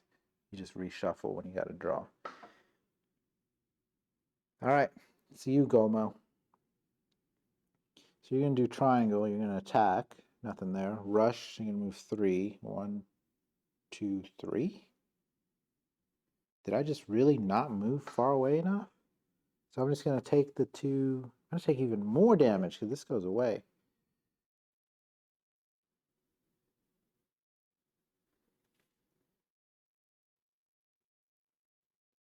I was here, I blinked 2, and then I moved 2. God, I'm terrible at this game. This is triangle. Oh, I'm looking at circle. Okay. No, it's triangle. Jeez. Okay. So it's rush, which is one space. Oh, I need to be in space with a quake. Okay. Attack and then place a quake in range 1. Okay. Which there's max, so they take the farthest one, which is probably this one. And range 2, so we'll probably put it right there.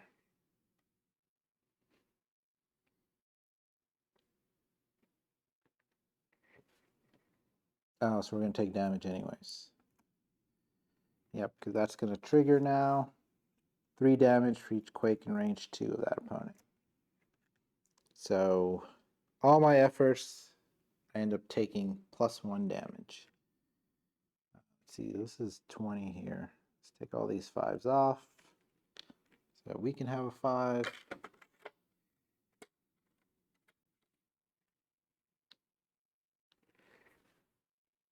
Okay, let's finish this. I still got to spend 1 to move.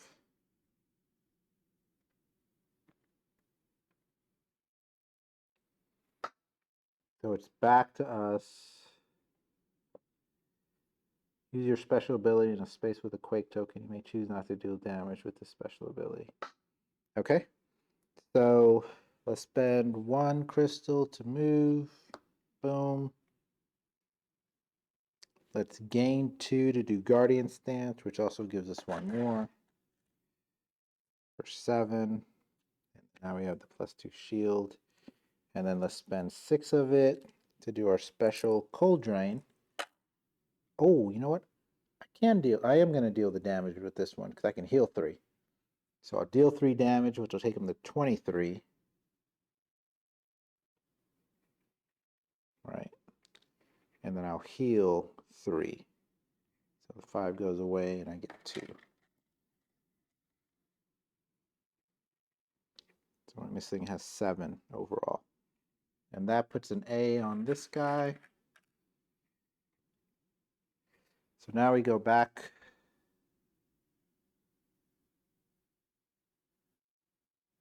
Oh, it's on the card here. So tame, go to script A34.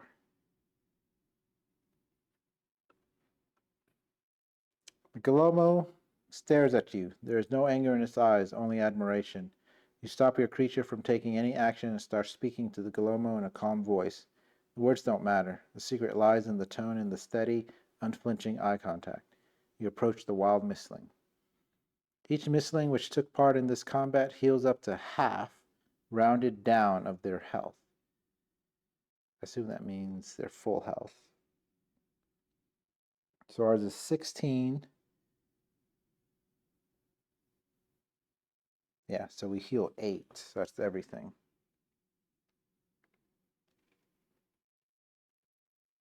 Okay. Place green in front of you. Okay, go to script A38. Bend your hand toward the Galomo and speak in a low, relaxed voice. You're not its enemy. It allows you to touch its rough, moss-covered skin. You make it feel that there is no need to be afraid for it and its friends. You just want to ensure that your city friends are safe, too. The Galomo stumbles forward, placing its hand on your knee. A first sign of trust. Now you are sure you will get along. You feel a connection with the Earth Mistling as if your hearts were melded, experiencing emotions as one, and right now the Galomo feels calm. Galomo Divider, add card 110 A side up to the Mistling Encyclopedia. Galomo, A, B, C, D, E, F, G. Galomo 110. Let me just pull his whole stack out. So add 110 A side A to the Mistling Encyclopedia. Okay. Add card 109 B side up from your play area to the Mistling Encyclopedia. Okay. I need to get that binder. I may just have to buy some binder for now because, again, I didn't get it from the Game Found. Place cards 107, 111, 112 with all Galomo action cards behind the party divider.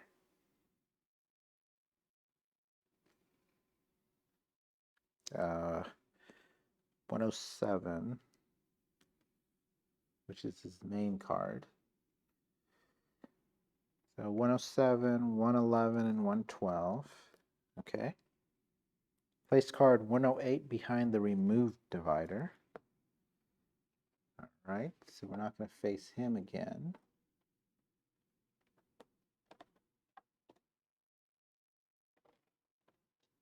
I was going to say, I feel like there should have been a card in there already. There it is. Clear the arena. So it didn't say anything about the action cards.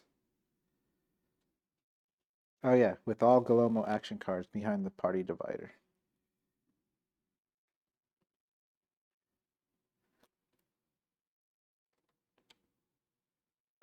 So I put things in front, not behind.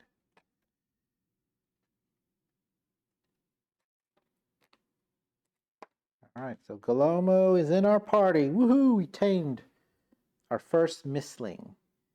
I don't know if the first one counts. We didn't like tame it through combat, you know.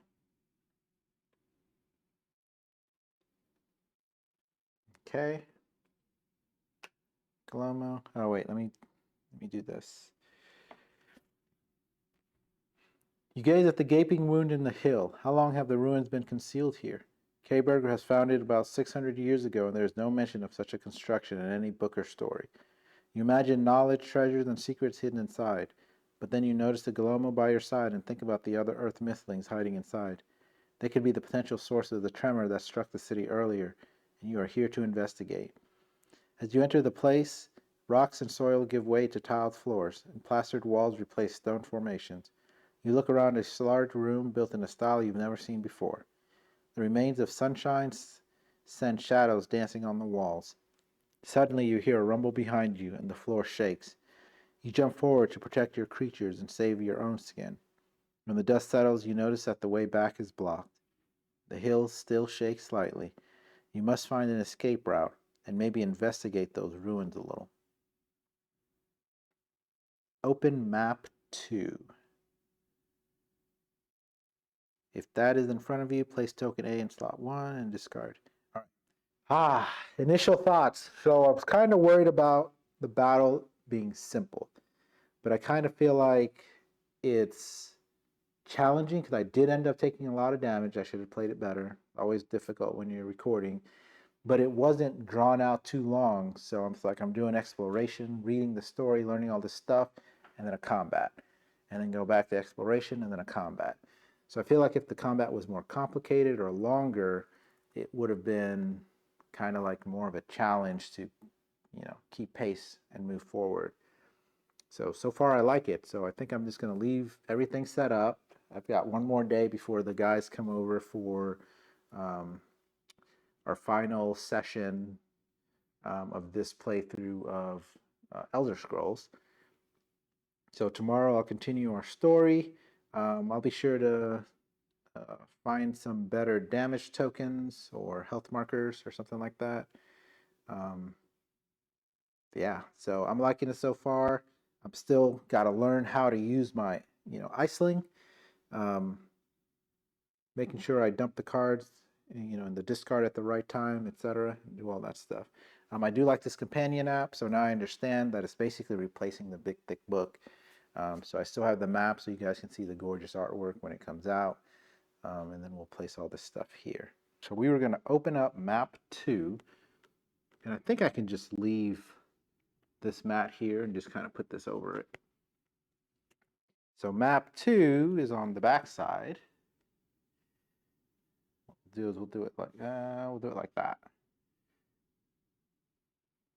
All right. If that green is in front of you, place token A in slot 1. Okay. You'll probably notice, so you can't see it. So I kind of got this little tray going on right now, because that other one, If you saw the previous video, it's really deep wells and it doesn't fit all the tokens organized like this. So I'm going to kind of cut that in half using my 3D printer. I'm going to print 2 trays that stack on top of each other, so I can kind of organize all the tokens like this, make it a little easier to pull them out and find what I need to. So, and discard this guy. So once I got it, discard that. The tame Galomo seems eager to help you. Place Secret 16 face down in the event slot. All right, so we need number 16. Oh, what is that? Oh, 21. 17 and 16. All right. We got something in here. No. Okay. Okay, let's see what else we got. Set the timer to 3. Now, one thing I'm not sure about is they say that when it's, the rules say when it says begin the exploration, that means you move the time down. But does that include the setup? Because all I'm doing here is setting up the board and then it says begin exploration. I don't think I should be moving it down to 2 and then 1. So I'm going to skip it going forward. All right. So if token B is in front of you, discard it and time. You strayed in the forest for a long time. Okay, no, token B is not in front of us. Token A is in front of you, discard it. We strayed for some time. Okay. See, and then it says begin the exploration. But again, this is just setup, so I don't feel like I should lose time for setup. And that's what we did during the last city venture exploration. So let's go ahead and continue. All right, so now, oh, I flipped this down. Beautiful, beautiful artwork. Where do we want to go? It looks like some, what is that, like a wooden bridge? Wooden ladder bridge? Nope, ain't going to that. There's an opening over there, and it looks like it's got a bunch of elements around it. Okay, there's a huge crystal in the middle. That seems interesting. Oh, there's some, oh, the Galomo are like worshiping around that crystal. There's some rocks over here on the left. Man, there's so many cool things. Where should we go? Now that I think about it, this would be cool to stream and kind of set up a poll for people to kind of tell us which way to go. That'd be cool. All right, let's go to, I know I've got that AO there. We're going to wait on that. I probably need to go to 49. It's probably where the objective really is. We're going to go to 46, A46. I hope that's not like an exit. That looks like it's on the other side, though.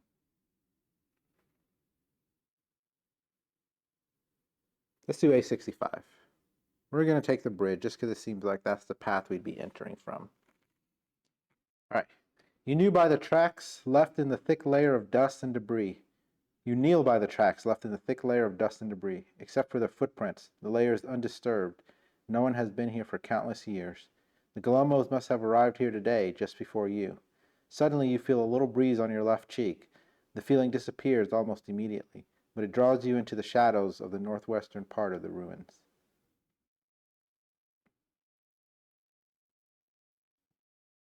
Oh, maybe you move the timer when it says continue the exploration, not begin the exploration. So am I going to lose a time just for that?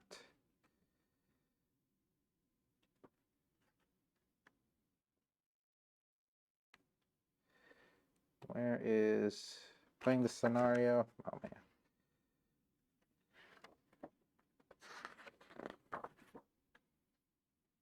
Or I can just go to the back here, look for time, which is page 13.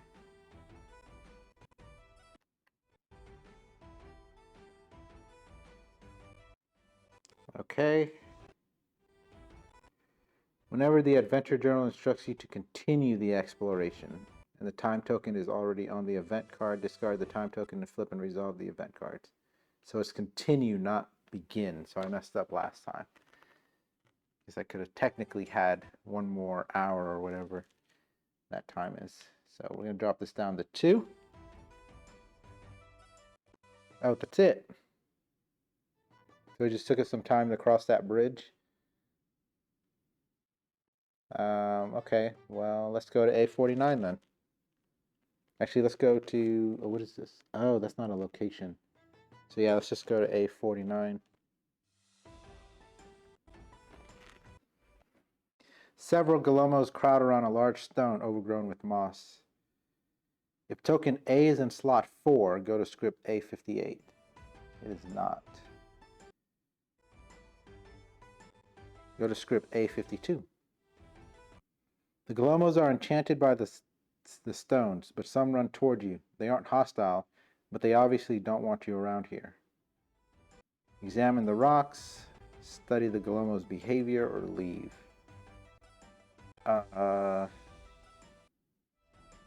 Let's study their behavior. Script A36. The Mistlings seem curious and puzzled. They stare into the stones with veneration. Your Galomo is also interested in stone, but it resists the urge. It tugs the hand of another Galomo to turn its attention to the collapsed entrance, but without success. It looks around, trying to figure out what to do. Continue the exploration. Okay. Man. Well, let's go to A51. You find yourself in a dark room with half-collapsed walls. Almost no light reaches this place, but you can discern shapes similar to short shelves or chests. Search the room, leave. We're going to search. Script A47. Perform the test.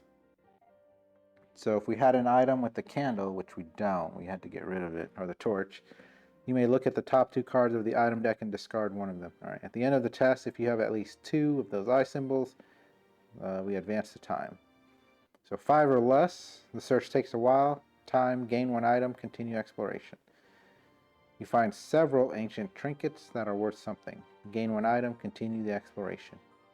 You find several ancient trinkets and a twisted piece of metal that resembles a key. You take it with you. Maybe if you search the ruins thoroughly, you will find the lock it opens. Gain 1 silver, gain 1 item, place token A in slot 3, lock script A51, continue the exploration. I don't know how to lock scripts. And if we get 8 or more, we wasted our time. There's nothing useful here. Lock script A51 or spend a torch. Gain time, continue the exploration. Okay. So 7 seems interesting. If we can get to 7, that'd be nice, but that is hard. If we had the torch, we could have kind of flipped them and see. All right. So when it tells us to gain an item, I don't know if that means draw 2 and pick one, 10 and 11. Or do we just draw 1 and grab that?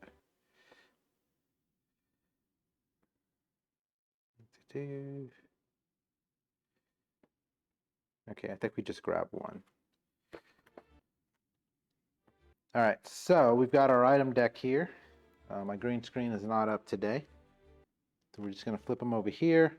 We don't want the eye symbol because that would waste more time.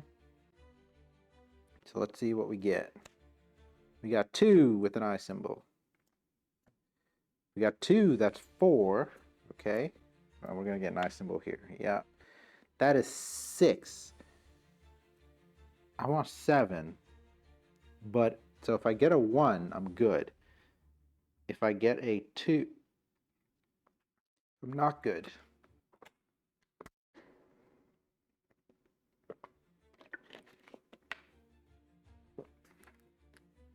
But I can get a silver. And this key. So let's go ahead and do it. I need a 1. Oh, I got a 3. That is terrible. You wasted your time. Lock script A51 or spend that. I guess we'll write that in our notes here, but I'm not going to remember. So lock A50. 51. Spend a time. And then continue the exploration, which is going to, wow, 3 2s and a 3. I was expecting with so many 2s having already come up, there was going to be a 1 there. All right, this says the ruins shake in a sudden tremor. Go to script A55. Oh wait, so first do that. Okay. Yeah. A55. If token B is in slot 2, it is not. The ground shakes and dust and pebbles rain down on your head. One more quake and the ceiling will collapse. Place token B in slot 2. Place secret 16. It's the secret you just revealed face down in the event slot. Okay? And then place red on 3 like that. Set to 3. Continue the exploration.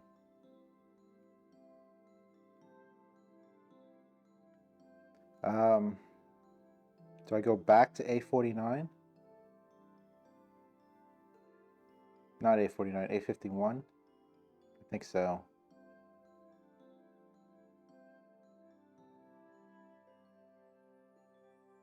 Ah, that was another one that said if there was something in slot B. That might have been A49.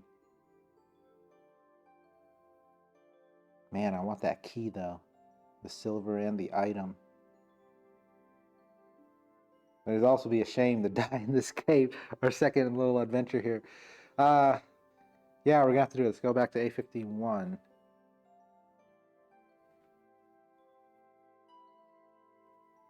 Unless it's already tracking that I didn't do well on that.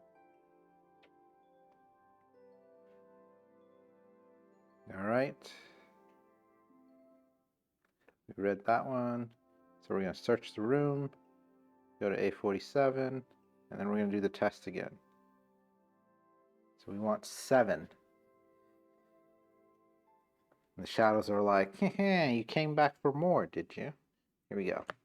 1, there's that one I was looking for. 2, that's 3. That's 4 and an eye symbol.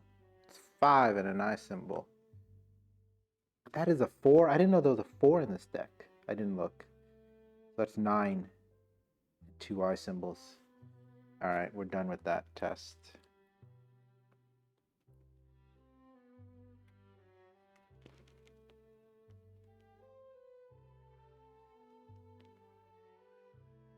Oh, wait a minute. Oh, I can't do that. That says lock script A51. I did it. I can't do it again. Okay. So, never mind. I wasn't allowed to do that to begin with. Let me put those items back. 1, 2, 3, 4, 5. I won't put them back in the same order, but I'll shuffle them in.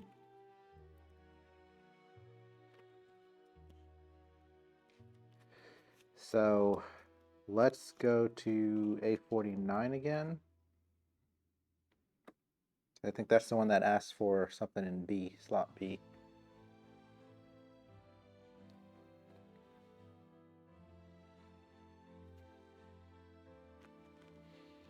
All right, several of them crowd around a large stone.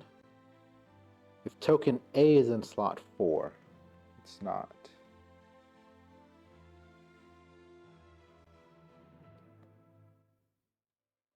Okay. So last time I studied the Galomo's behavior, let's examine the rocks this time.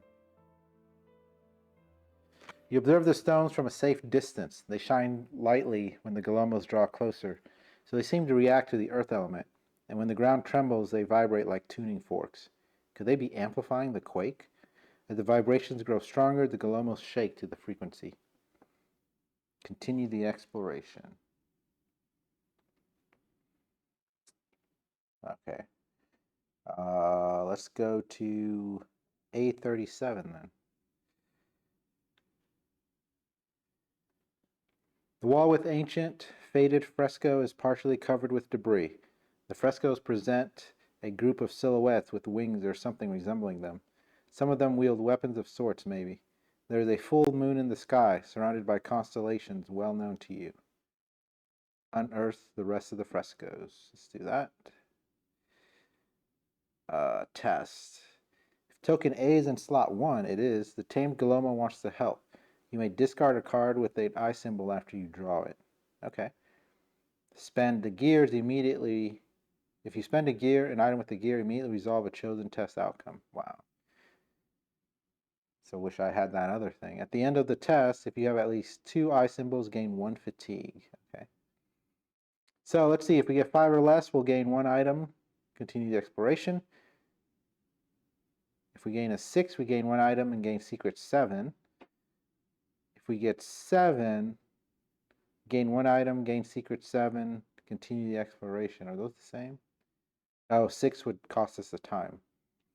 And then 8 or more, you did what you could, but more rubble fell down from the ceiling. Man, there are consequences.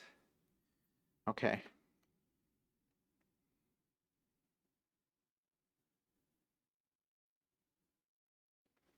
So we can discard a card with an eye symbol after you draw it.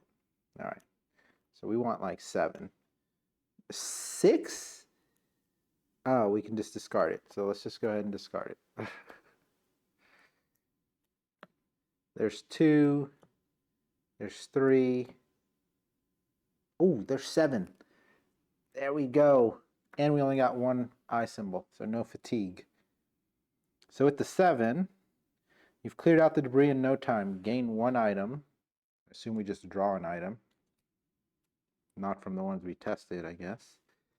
We got a leather pouch. Immediately discard to gain 1 silver. Okay.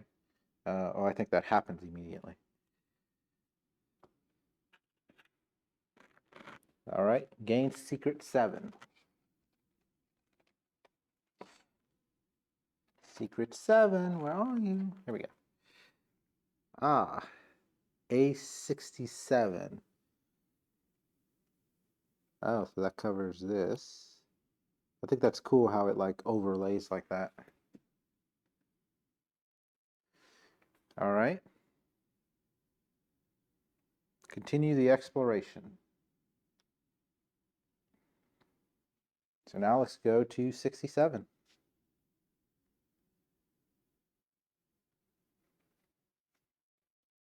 The rest of the painting shows, wait, where is the second moon? The sky is detailed, if faded, and there is no way the artist forgot to include the second most crucial part of the night sky. It's a mystery for another time, though. Under the only depicted moon, you also see a stone similar to the one in the ruins, and a group of earth mistlings around it. The stone shines with a bright green light. A tall fatigue stands next to it and touches it with their hands. A tall figure stands next to it and touches it with their hands. Will it react if you do the same? From behind, a silhouette wearing armor with rectangular patterns emerges from a black, distinctive line smeared onto the fresco. They're headed for the stones with a weapon in one hand and a leash in the other, leading a monstrous dark mistling. If slot 4 is empty, place token A in it.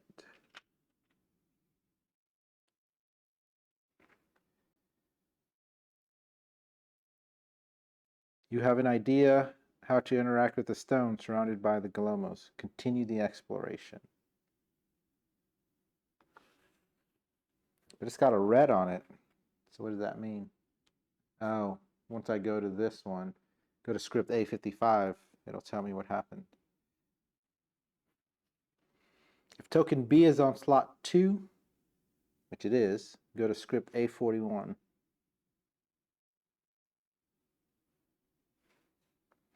A large stone crashes into the floor close to your leg, startling both you and your mistling.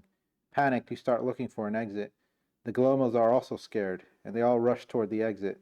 They use their strength and earth affinity to throw the heavy stones away quickly. Your Galomo helps them, and you escape just before the ceiling collapses. Discard Secret 16, the one you just revealed. Gain the Interference Part 4 status. And yes, we're marking these right away now.